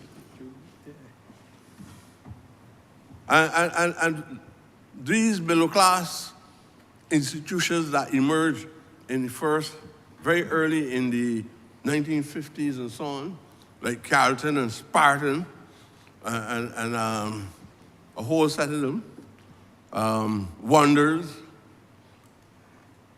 Ordinary people can get into those institutions. But it needs the Sports Council to go beyond how much square feet of land they need for our community center, and how much walls must be built, or what sort of money must be spent. Because you're now talking about the declining of important institutions that gave us a lot of pride, and let us understand that we were capable of beating Great Britain and beating Australia. And now you're seeing the very opposite. Chair, can I don't really want to, but Honourable Member, I know that all of us are busy and different things, but this matter was addressed early this morning when I said that the ministry is currently in the process of doing two things. One, by the end of this month, you will see a documentary on the BCL. And two, we have plans in train that also maybe by the end of this month, we will start a community-based island-wide program that will seek to resuscitate BCL cricket on island. I know you were here, you were not here when I said that, but I just wanted to share that with you because I know you're going on about BCL, but this was discussed early this morning in my first mouthings in relation to the BCL. There's a documentary coming from the ministry with all of the players who would have passed through the program, those who are now administering the BCL, and there's a proposed project that will seek to inject new teams into the BCL. I'm glad to know that you're futuristic. But I was just trying to enlighten you about the significance of the evolution of the BCL and what it meant to the Barbadian public over the years, and what that breakthrough meant to all of us, and how proud we were about cricket then. So there's not only the functional and the structural approaches, but I'm saying that this is also psychosocial and is also sociological, that you must understand the significance of this institution. It is not just like the BCA, or it's not like any ordinary institution that emerged. It was born from within the bowels of the working class. And if people don't understand that, and if the Sports Council or the government don't try to enlighten the society of the significance of the BCL, which has never had the prestige of BCA, or never had the prestige of some local clubs. So all I'm trying to suggest is that we must also uplift the respect for this institution that came from the bowels of the earth and the people in Barbados. So I would really like to see something done. I don't want it to be a situation where, sir, I tell you I'm going to go on a few frills. I don't want it to be a situation where we hear, and I don't want to cite that as an example of why I put these caveats in place. But I've heard many programs being enunciated and taken up a lot of time. I don't want to list them on this floor, but none was executed. So I am glad to hear that, at least based on the potential that I've heard being expressed about what likely to happen in the future, I am glad to know that this time next year, we will be seeing valuable contributions and injections into the BCL, that we can see an improvement in cricket in general in Barbados. All right, so that is the perspective. I've heard the discussion, not only in here, but all on the streets. Now, the other thing that I want to, sorry, I think the minister commented already. What? The minister has responded Already. so you may Okay. proceed to number two. Number two. And I hope it is not perceived as, it is not being said in a metaphorical sense when I say number two. Sir, the Honourable member is numerical sense, number two. Number two, yeah. Both numerical and literally. Sir, I am thankful to the Sports Council and the ministry for putting contemporary structures or infrastructures at Blemmings. But I am not pleased with the approach that fundamental changes are being made at Blemmings. And I have to wait till I see it in the newspaper or in a radio program or in here during the estimates. This backbencher. Because backbenchers seem to be synonymous with subordination or inferiority, or not very important in the mainstream of governance. I am saying it to the sports ministry. I am not always going to be responding with this level of passivity to things and changes being made in my community and nobody consulting me. It starts now with me, and tomorrow it will be somebody else. All those who don't want to express these concerns, too bad. But I'm going to express mine, and I might not always express mine in the manner in which I do. I've been hearing about setting up special little training units for net practice. I pass in the street. I pass Blemmings through the back of the place, Blemmings in Mylorus Hill. I didn't know if it was full runs. I don't know what it was. I just passing and looking all the time, and nobody seemed to believe that a backbencher deserved an explanation. I'm only cautioning you, or whoever, that anytime you're going to make any fundamental changes in my constituency, the people put me there, and I believe that the discussion should go on with me. This is no top-down approach to government. If you want to put it differently, this is a new democratic order, if you want to put it that way. It has to be, we must involve backbenchers, or not, we will end up being sacrificed at the altar. And I'm not going to be in that position when that special time comes. Just like everybody is looking to go forward in the future, this old man want to go forward too. So I am just asking, informing in the future, Blemmings, all of a sudden, Blemmings is a significant ground. And I hear the discussions in the street about this mini center.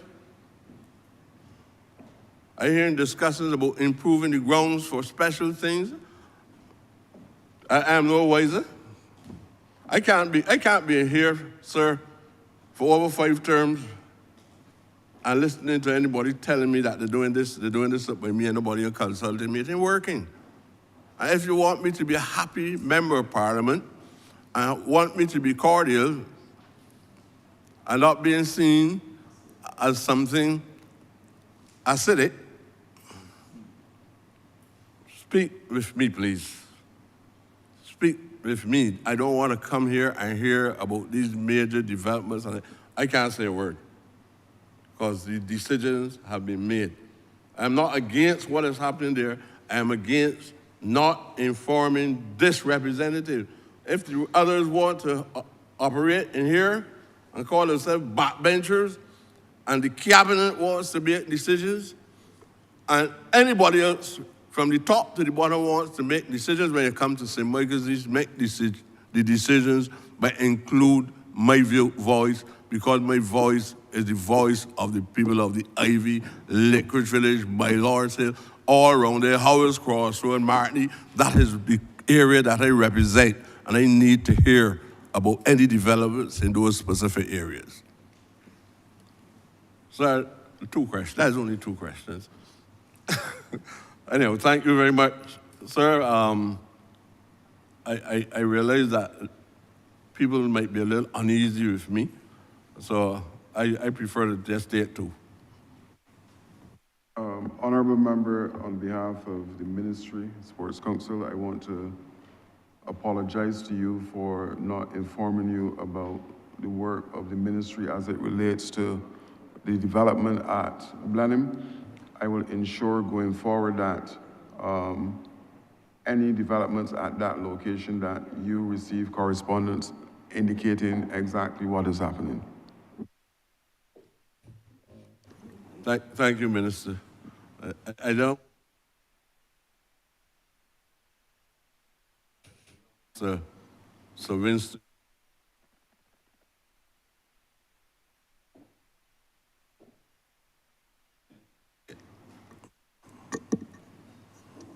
Thank you, Honourable Member. Honourable Member for the City of Bridgetown. Thank you very much, Mr. Chairman.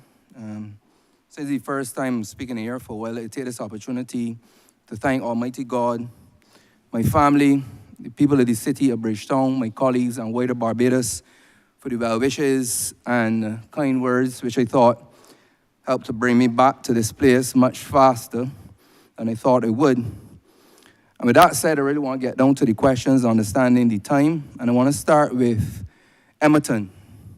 And I've spoken to the minister about Edmonton before, and before Gabby has to write a next bestseller, I believe that we need to work out the issues at Edmonton Community Center. I've been trying to get there operational for some time. When I first started, we used to do some baking classes there. We have the Christmas party, et cetera, et cetera. And now all I'm being told is that it's infested with rodents. Now, rats don't pay a tax, and rats don't pay rent. So my thing is they need to be given a notice of eviction post haste, and let me get my people back in there. So the people of Chapman Lane and New Orleans wants to know what is happening with Edmonton. And I believe in this exercise, it is the best place to have all the questions answered in one place. It's really a one-stop shop. Because where Edmonton is considered, I just get a little confused. They tell me that the pastor is managed by the National Sports Council. Upstairs is managed by the Community Development Department, and downstairs is run by Sports Council. Sports Council don't got keys for downstairs, and like the member for St. Michael South Central, I really, she went and fixed up, she one thing. So if I need to go and fix up my one thing, I need to know now, or I need to know what is the plan to get the rodents out and get the constituents back in. That is my first question, Mr. Chair. Thank you, Honourable Member. Yes, we have been looking at the redevelopment of that particular location. I also had interaction from a police officer in relation to the location. I will ask the Sports Council first, and then Mrs. Skeet to respond to you in relation to what is being proposed to get that particular location back up and running. But I am aware that because of COVID, the rat infestation that you're talking about took hold, and a lot of equipment at the location that was being used for the same baking and culinary work had to be discarded. But I will allow Sports Council and Mrs. Keat to respond to you. Thank you, Minister for the City of Bridgetown, Mr. Lane. I'm glad that you are back in good health as well. In terms of Emerton, that really falls under the Community Development Department. And we had visited there on a number of occasions, along with Community Development when we went on a tour. And you're correct, there were issues of bird drop-ins and so on and so forth. But we really, Hanif Adam, who is the caretaker there, he really takes care of the field. And he's so magnanimous in that he also assists with community development, but really, that facility really falls under the Community Development Department. So it's not much I can speak to, but I can speak to Murphy Pasture across the road, and to say that since I can kill two birds with one stone, that we are in the process of redeveloping the court, the hard court at Murphy Pasture, regrading it, and they put a road tennis court in it as well. So we are fixing up Murphy's Pasture because that pavilion belongs to us. But community development, Ms. Keat can speak to. Emerton, thank you. Good evening once again. In relation to Emerton, Emerton Community Center was closed for, this is almost 2 years, We had, as the member for the city did indicate, we had rodent infestation. And we undertook repairs on 2 occasions, but when we realized that the problems seemed to be more challenging than we were able to deal with at the department, we sought the intervention then of the environmental health officers. So we had that visit 2 weeks ago, and what we discovered when we were there is that because we did discard a lot of the stoves which were in there which were not working, we discarded those. We realized then that we have only 1 or 2 areas to actually treat to in order to have that center up and operational. The other challenge there is that we are confronted with some indiscriminate dumping there on that location. So we have sought now to engage the community through a community walkthrough, through, if needs be, a community meeting in order to engage the residents. And we are going to partner with the Ministry of Health as far as that initiative is concerned. So in relation to the use of Emerton, we are hopeful that we should be able to have that facility up and functioning in the new financial year. But we are still awaiting, because the Ministry of Health, they indicated to us that they're going to give us all of the assistance we need in relation to identifying how we can address the issue of, the rodent infestation. And we would have regular baiting then by the vector control unit so that we are well on top of those situations. But indeed, it has been a very worrisome situation there at the Emerton Community Center. Because we recognize the importance of having that facility open, I receive calls on numerous occasions in relation to having that facility pressed back into use. But at that time, I indicated to the individuals, because my concern was the rodent infestation, I could not grant center use because the health and safety of center patrons, that is paramount. So with that under control now and some minor repairs, we should be able to have that center up and operational within the next financial year.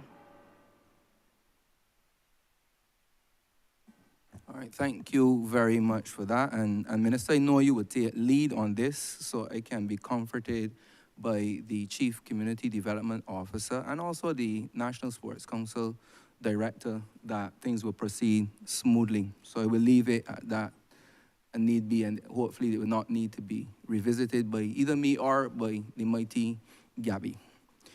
One of the things I want to say on closing that and moving on to my second question is this. On one or two of these study tours that I have taken, and this administration is really about transformation, I can say I feel a little worried that I know that we are not fully developed, but we talk about being world class.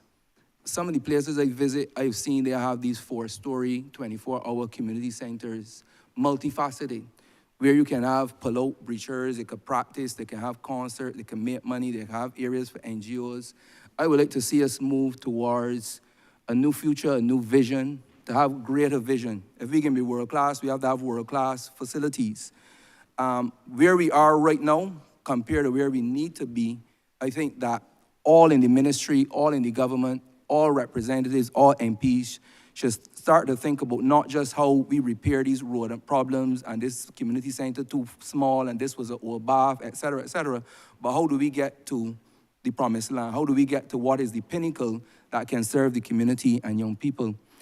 The second question I have really is about moving from community to national. I don't know, I think someone touched on this, but Minister, you were at my branch meeting on Sunday and this came up, and people are still asking, so I don't know if it was asked before and it wasn't answered in the way it needed to be answered, but this is about young people I have in my community and in all your constituencies that are part of national teams that smell hell to go and represent this country on national duty.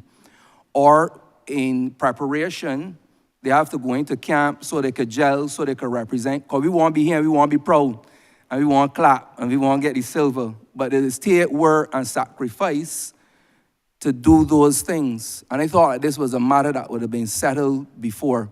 I know we have a national sports policy coming, but I would like the minister, you or whoever you designate to answer this, once and for all, what this government and administration plans to do in relation to national players and their representation and national duty in this country, and even pre-national duty when they are asked to come off and go into gel camps where they can gel.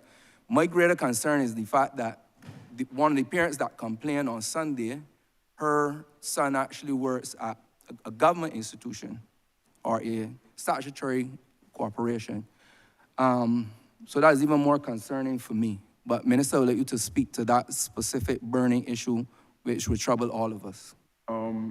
Sorry, Honourable Member, again, this was discussed in detail this morning. The Honourable Member for St. James North brought chapter and verse to the chamber in relation to this vaccine issue, and he indicated that Section 30, I believe, of the Employment Rights Act speaks directly to this, that it is in breach of the law for any employer to stop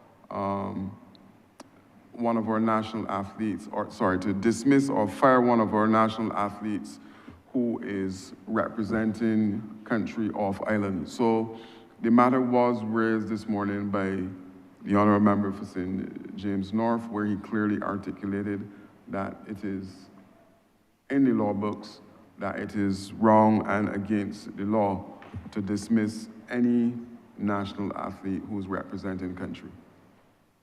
Excellent, thank you. The art of politics is repetition. When we hear it this morning, just heard it in the evening. Third and final question, Mr. Chair.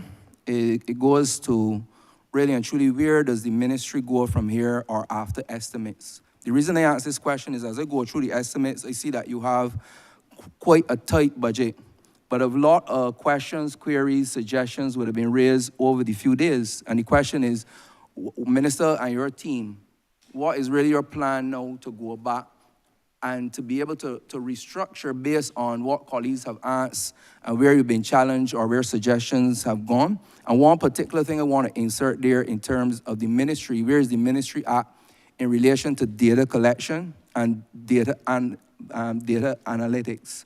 And the reason I ask that question is that sometimes you may target a program in a particular place for a particular person, but the research may tell you that it needs to be placed in another place for a different person. It's called evidence-driven programming.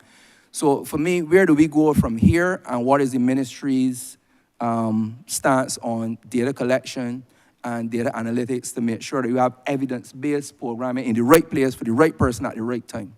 Thank you. Thank you for the question, Honourable Member. When I joined this ministry, I believe in 1995, there was a mantra that this ministry is research-driven. Yes, you're correct. Director Carter was at the helm at the time. And I want to suggest to you that all of these years later, it is still a case where the ministry is research-driven. We have the School Leavers Traces Survey that is done every single year to gather information from those sixth formers or fifth formers who are exiting the school system. And we do this at every single secondary school to ascertain what are their needs, what are their concerns, what are their aspirations in terms of their future.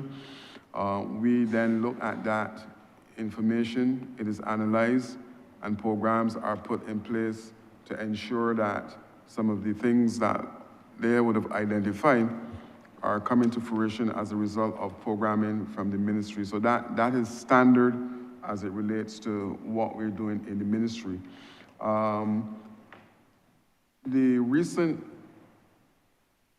block committee and Project Dawn, they're also collecting information across the blocks on this island to find out from those individuals what it is that they want to do, how can we facilitate their needs, what type of programs we need to go back and do to ensure that they are reintegrated, like I mentioned before, into mainstream society.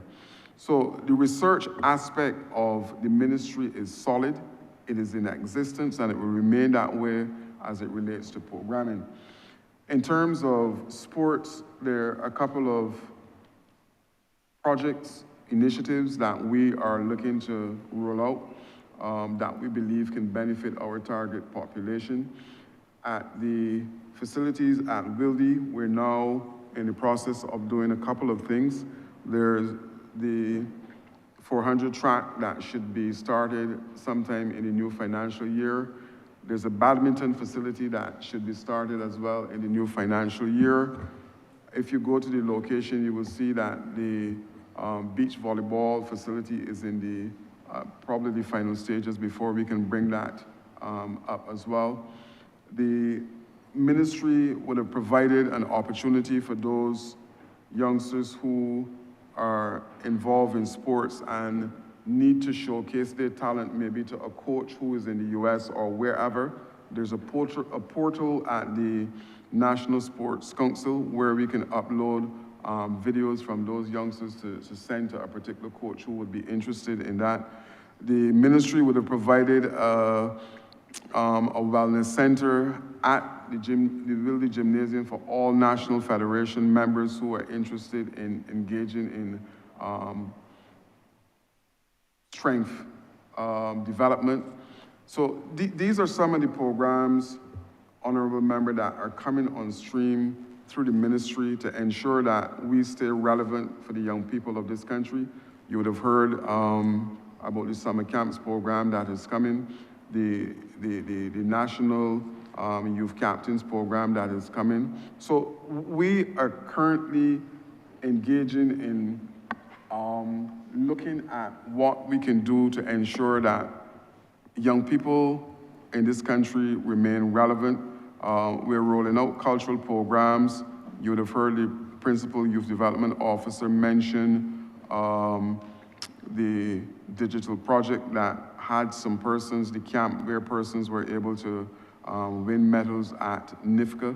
There's a lot going on within the ministry that is geared towards ensuring that we have, as the Prime Minister would say, those global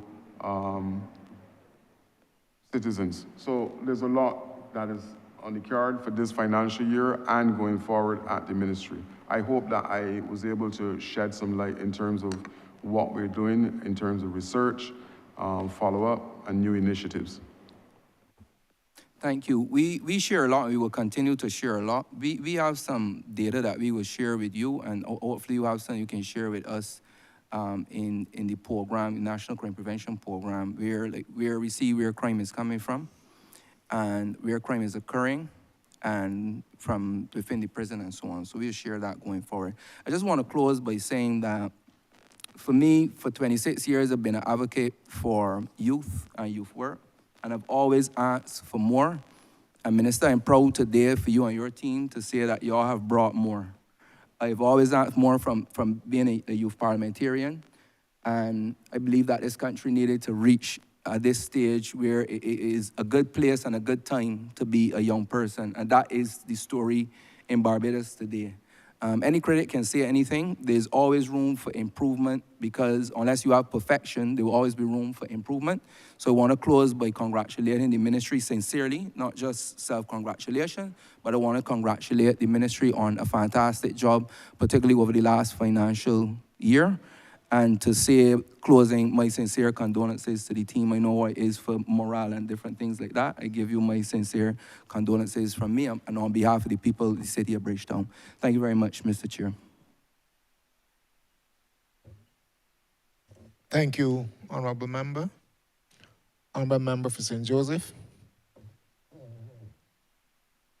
Thank you very much, Mr. Chairman. I don't propose to be too long. And of course, I had other matters attended to this morning, so I may be in the same position as the other honourable member who was told that the answer was already given. Though I doubt very much that the answer to my question about St. Joseph will have been given already. St. Joseph has the benefit probably of more community facilities than any other constituency in Barbados. We have, and they say constituency and not parish. We have 3 pavilions. We have 3 sets of hard courts and other facilities. The challenge, though, Mr. Minister, that I face, or that my constituents face, is the absence of what I could only consider to be planned maintenance. To get to the point, really, the pavilion at Lamings was condemned by the National Sports Council in 2021. As a result of the pavilion being condemned, the ability of the community to use the field has been significantly hampered, and as a result, the quality of the field now is in peril. It hasn't been maintained.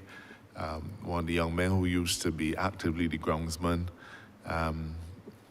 simply doesn't do it anymore because there's no pavilion, and therefore sporting activity at that facility is also, is now significantly diminished. So my principal question really is, what is the plan for the rebuilding of a pavilion at Lamings? Lamings is a very densely populated area. It is an area with a lot of young people, a significant amount of challenges, but without that facility, we're not seriously going to be addressing some of the difficulties. And just to get straight through it, Mr. Chairman, I have also to ask about the fact that the hard court in Church Village needs rings, but the Sports Council seems not to check back these things. Similar criticism has to be made of the hard court in Bathsheba. The actual surface has deteriorated over the years, but no attention has been paid to it. I appreciate only too well the challenges that a constituency like mine presents.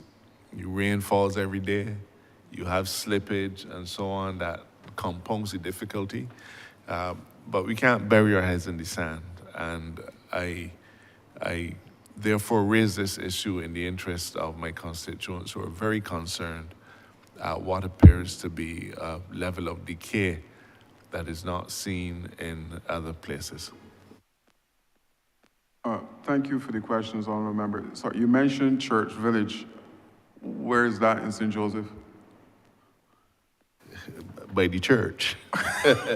It is the area that we call, in the area of the St. Joseph Parish Church, it's called Church Village. Oh, okay. So this is a hard court right opposite. On the Horse Hill. In the middle, but right opposite the old parish church. Right, okay. All right, I hear your concerns. I will ask the Director of the Sports Council to respond to you. I am familiar with the pavilion at Lamins because wearing another hat in the ministry, I was present when Hillary would have organized to have the prefab placed at the location, but I'll ask the Director to speak to the areas that you have identified in St. Joseph. Director? Thank you, Minister. Thank you, Honourable Member for St. Joseph. And your concerns we know about, and they're well noted. The pavilion at Lamins, as you rightly said, had deteriorated to the point that it had to be closed and condemned. We already have it in our plans for the next financial year, 2021, 2024, 2025. We require the drawings and approval. But we have, I think, if my memory serves me right, there was an initial cost of about $1.6 million or thereabouts for that pavilion. But we have that in the financial year 2024, 2025. The hard court at Church Village, as you call it, I think we have another name for it. I can't remember the name off the top of my head. I think it was Vaughn's Road or something like that. Or something like that, but around there, Horse Hill. We know that the basketballers had gone up to Grantley Adams to play the basketball, but we have asked CEO Williams for the regrade for that facility right there by opposite the church. So we've asked CEO Williams for a cost and a regrade on that with a view within the financial year of bringing that back into play. And I think the last one you spoke about was St. Elizabeth Bathsheba. We are actively reviewing that as well for the financial year. As I had indicated earlier, we are working with a depleted budget. We're working with a net of $1.1 million, but we are finding ways to make it happen, and that's what the Sports Council is about. You're not passive, you're not static, and we understand that the development is paramount in this country for the young people, especially sports, and therefore we are working assiduously to try to ensure that the constituents are happy. Thank you, and their representative, of course. Thank you.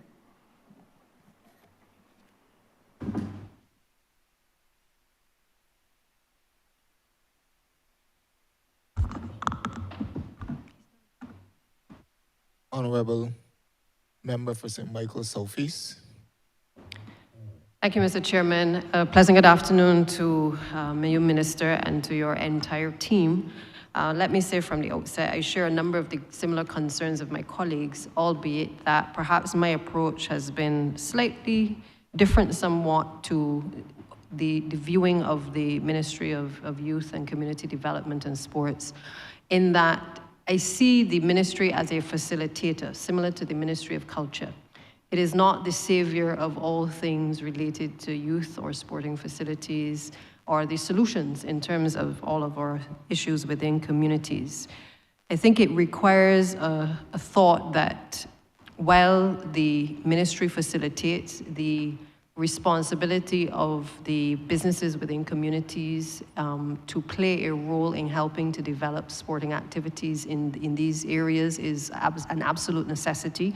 As one of the ministers said earlier, the $2,500 that we are provided cannot in any way do a lot of the activities, whether in sports or in a lot of aspects of the community.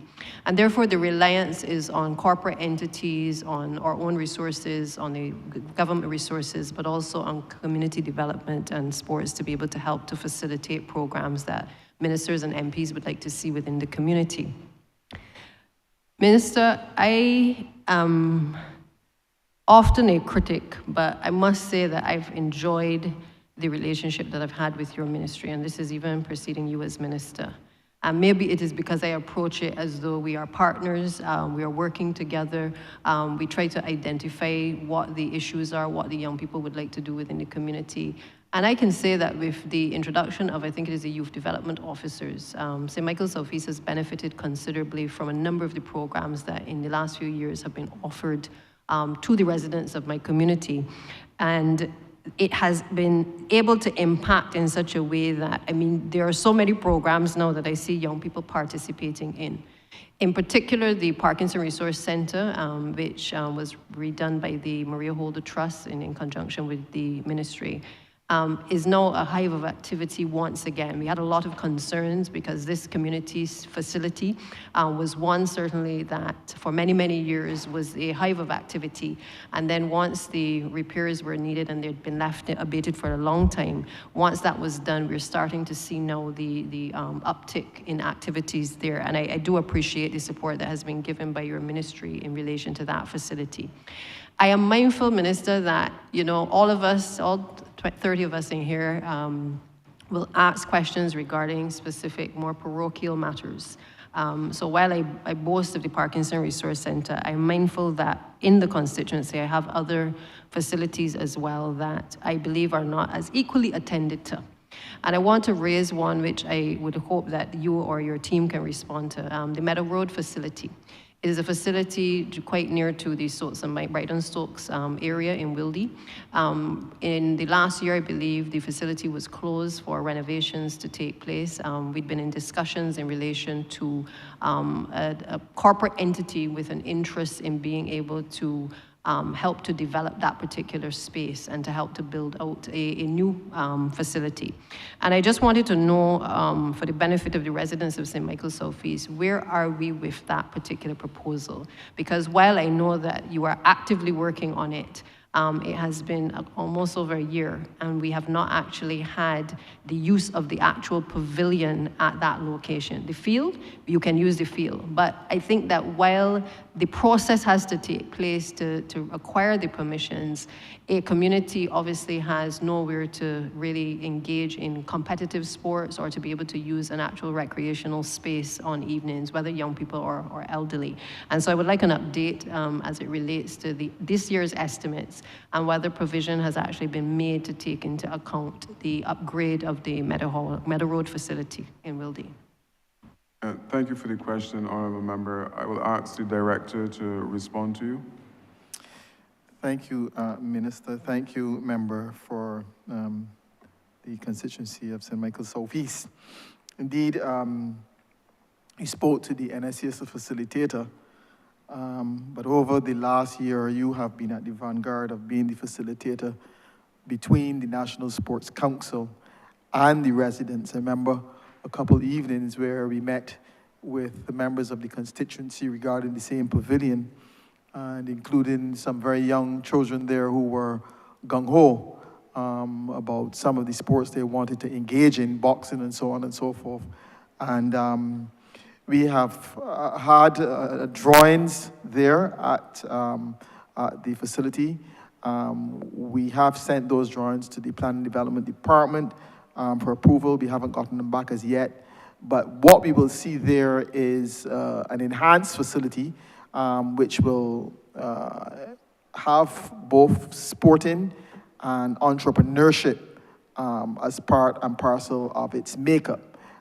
In addition to facilitating the hard courts, regrading the hard courts, We are just awaiting, and we really couldn't do anything much there at the facility until those plans got approved. We're also working, as you indicated, with a corporate entity in the area towards the total development of not only the playing field, but that particular facility as well. So I can say to you at this point, Minister and the constituents, that the Sports Council is working hand in glove with the Minister for the constituency, and we are waiting the approval for the implementation of works there for the facility at Meadow Road. Thank you. I want to thank you, Mr. Merle, for the update. And just to say that I do feel the time has now come for us to have not just a national policy on sports, but we also need to have a Sports Development Act as well to be able to govern the incentives that are necessary for the corporate entities, for individuals, for charities, for people living in the diaspora who may want to identify with a particular project in a community and be able to support that by way of financial support. The project of which you speak, again, without saying too much, is again in keeping with how I view your ministry. And I believe that there are lots of opportunities out there for corporate entities and individuals to be able to support the programs of your ministry.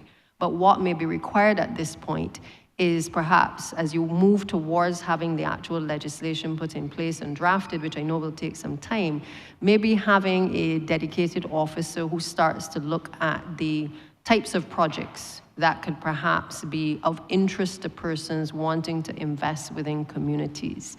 We have a number of people in the diaspora who are interested in giving back to Barbados. In the tourism, under the tourism head, I would have raised the issue of volunteerism.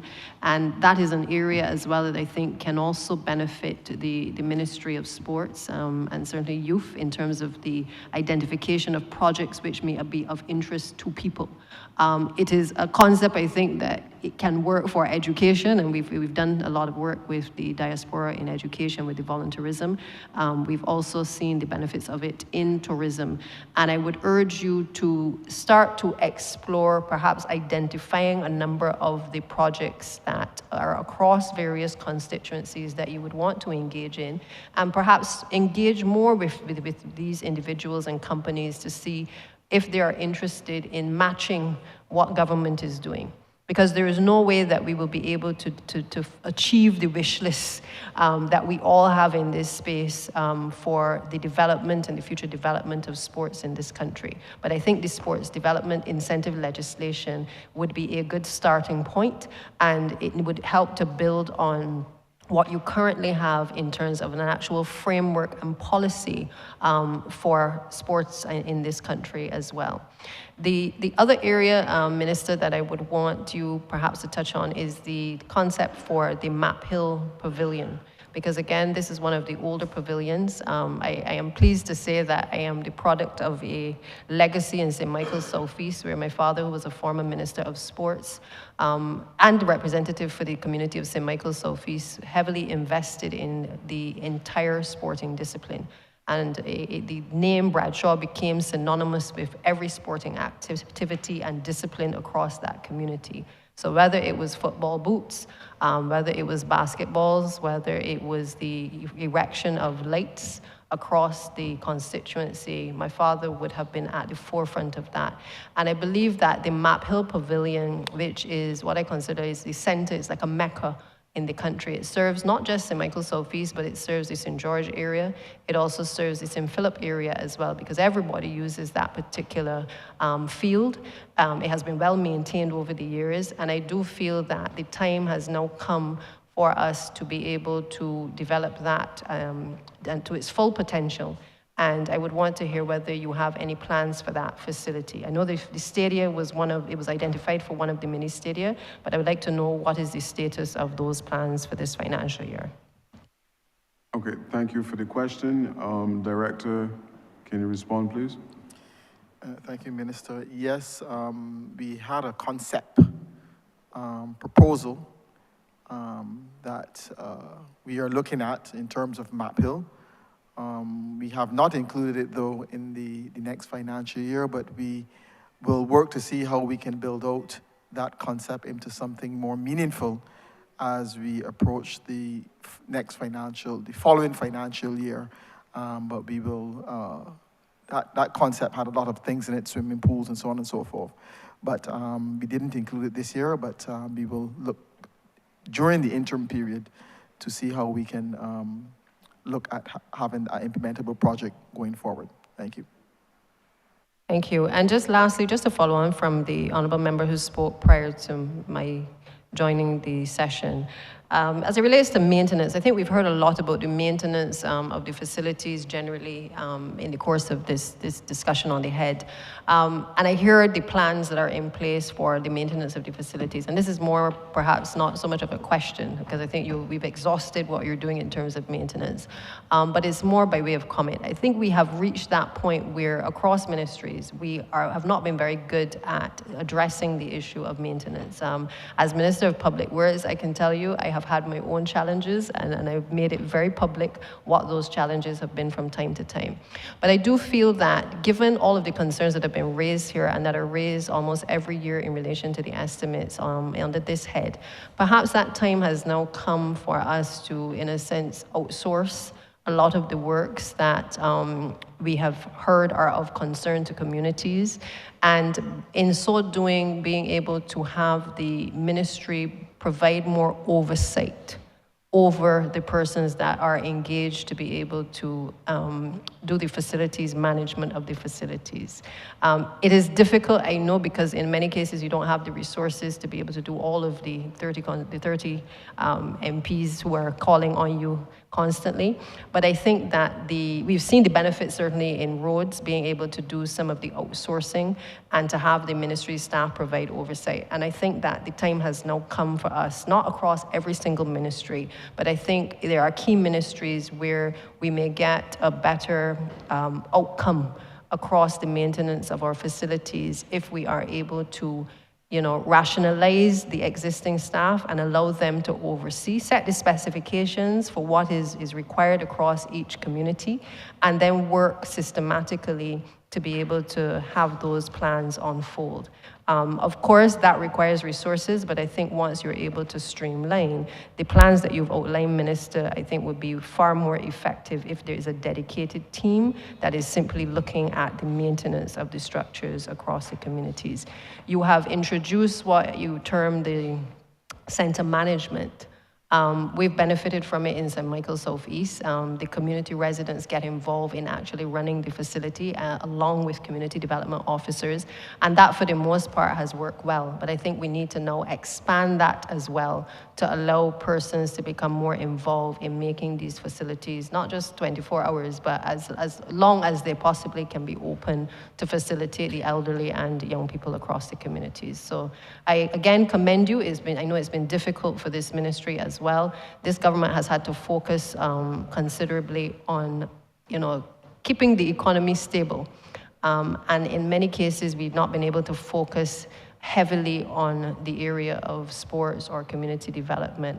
I think now is the time where you have a perfect opportunity in the ministry to be able to build on the last few years and to really catapult sports and sporting initiatives in the country, as well as to help to improve a number of the communities. So thank you, Minister. Thank you, Minister, for your words. And I agree with you, and we have started to outsource in some areas. So I will take to heart a lot of what you would have suggested.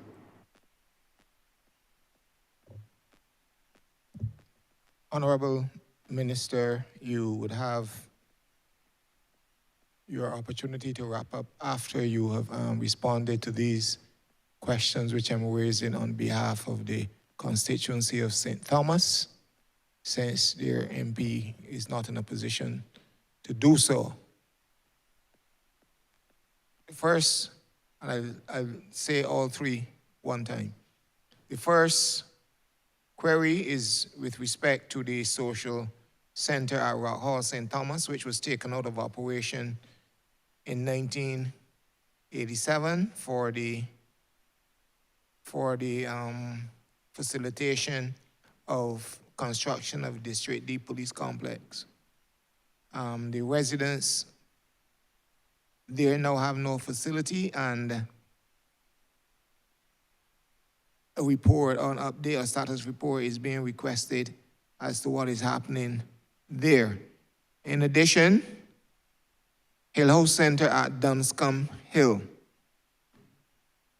Hill House Center at Dunscombe Hill, it is in dire need of upgrade.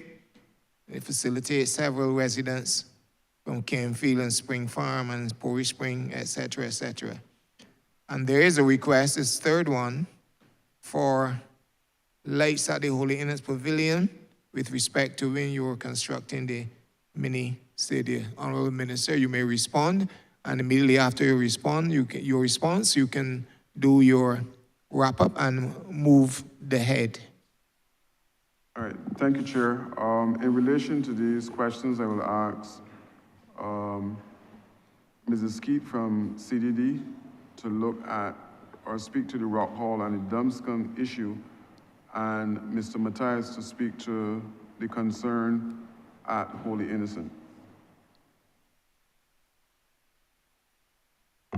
Good evening once again. In relation to the facility at Rock Hall, St. Thomas, that facility is a facility we took over the management of just under 2 years. We've started the process of, we have the plans for the refurbishment of that facility, but we confronted one or two issues in relation to seeking the services of a quantity surveyor. We reached out to the Ministry of Transport and Works, and they were assisting us up to earlier this year. But certainly, from what I understand, they too have their challenges, and the decision was then made that we would outsource those services, the services of a QS. So at this point, I can say that we started the gutting of the facility, the interior, because that was required, so we can have an assessment done. So we're at the phase now where we would employ the services of a quantity surveyor who would then advise us in relation to the cost or proposed cost of the refurbishment. But the refurbishment of that facility was placed in the estimates for this financial year. We allocated $200,000 to start the first phase of that work. Good afternoon once again. In response to the question at Holy Innocents, first let me say that it's Bridgefield that has the mini stadium. Currently work is being done there for the mini stadium aspect. Holy Innocents was part of the original lighting project where we put 6 light poles there. Well, we put 5.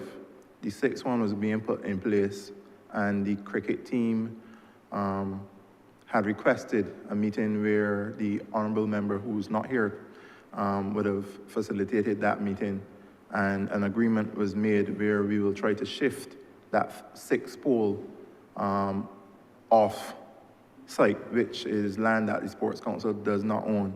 So the process is we're trying to get permission from the owners of that piece of land to place the extra 6th pole there to facilitate. Where it was initially was a hindrance to what the cricket team and the school actually had wanted, because it impacted the field. And it's situated in such a way that there's a right-of-way on the north side of the field that is impacting on where we situate that pole. So with approvals, we will be able to put up that final pole at Holy Innocents and get that project finished in totality.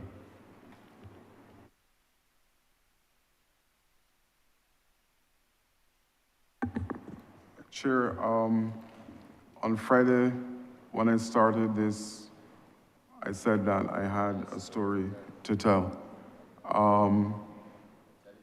Late Tuesday, I am pleased to say that along with my team, the story was told. It is not... Before you move on, before you wrap up, Honourable Minister, I didn't hear might have missed it, the response with respect to Hill House. Hill House at Dunscombe Hill. The facility, Hill House Center at Dunscombe Hill. Ms. Keith?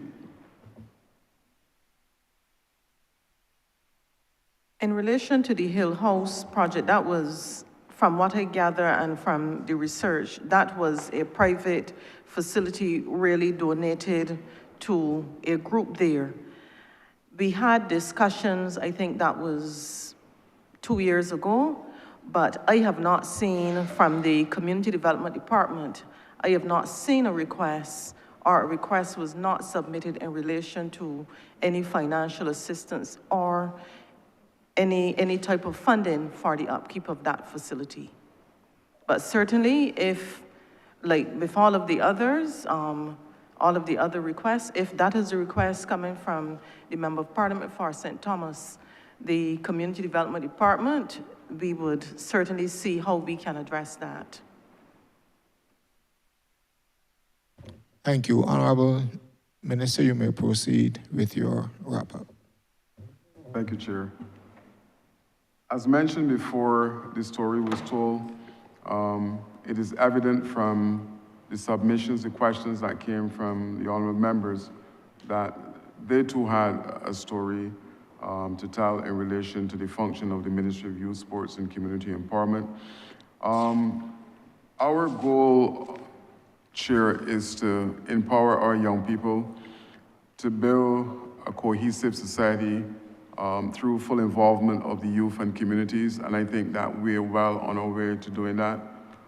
Every single day we come to work at the ministry to be proactive in terms of delivering the services that I know our young people require of us, and government is putting the necessary resources on an annual basis, and this financial year coming is no exception. And we will seek to empower, we will seek to do that thing that I mentioned again, facilitate the needs and aspiration of all of our young people. If we're asking them to fly, then we must give them the wings, and the ministry is well placed to ensure that we have success at every single level. We continue to unfold and to unroll new programs that we think will be interactive, new programs that will capture the attention of our young people.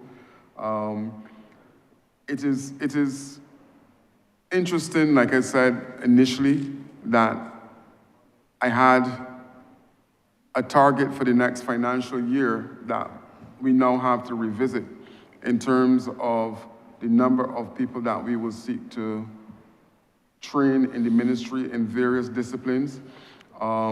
We continue to expand, and that is the mantra for this financial year, to expand as many of our programs through satellite locations as possible.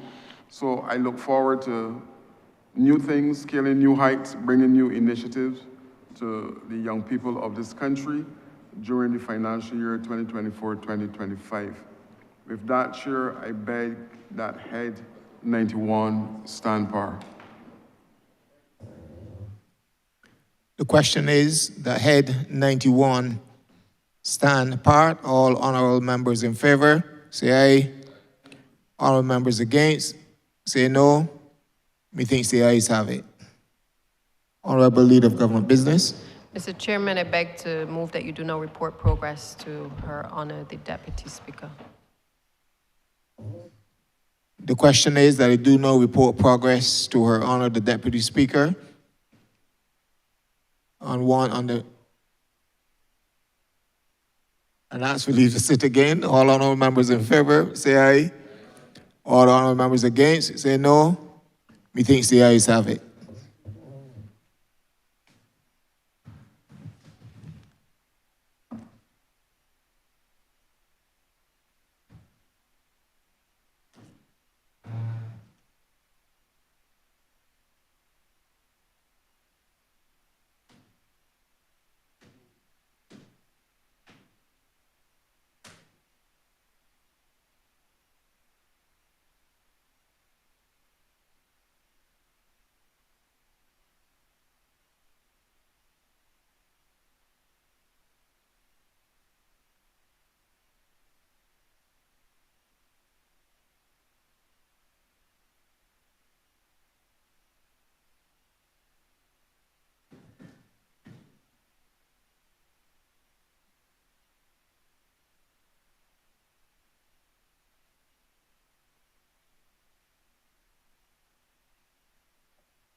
Honourable members, Chairman has reported progress and has asked for leave again.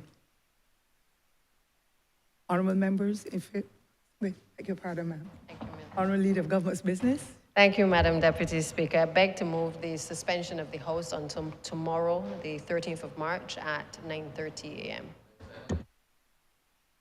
Question is that this Honourable Chamber resume its session tomorrow,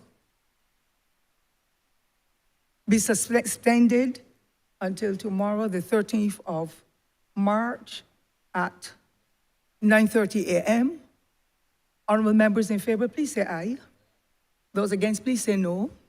Methinks the ayes have it. This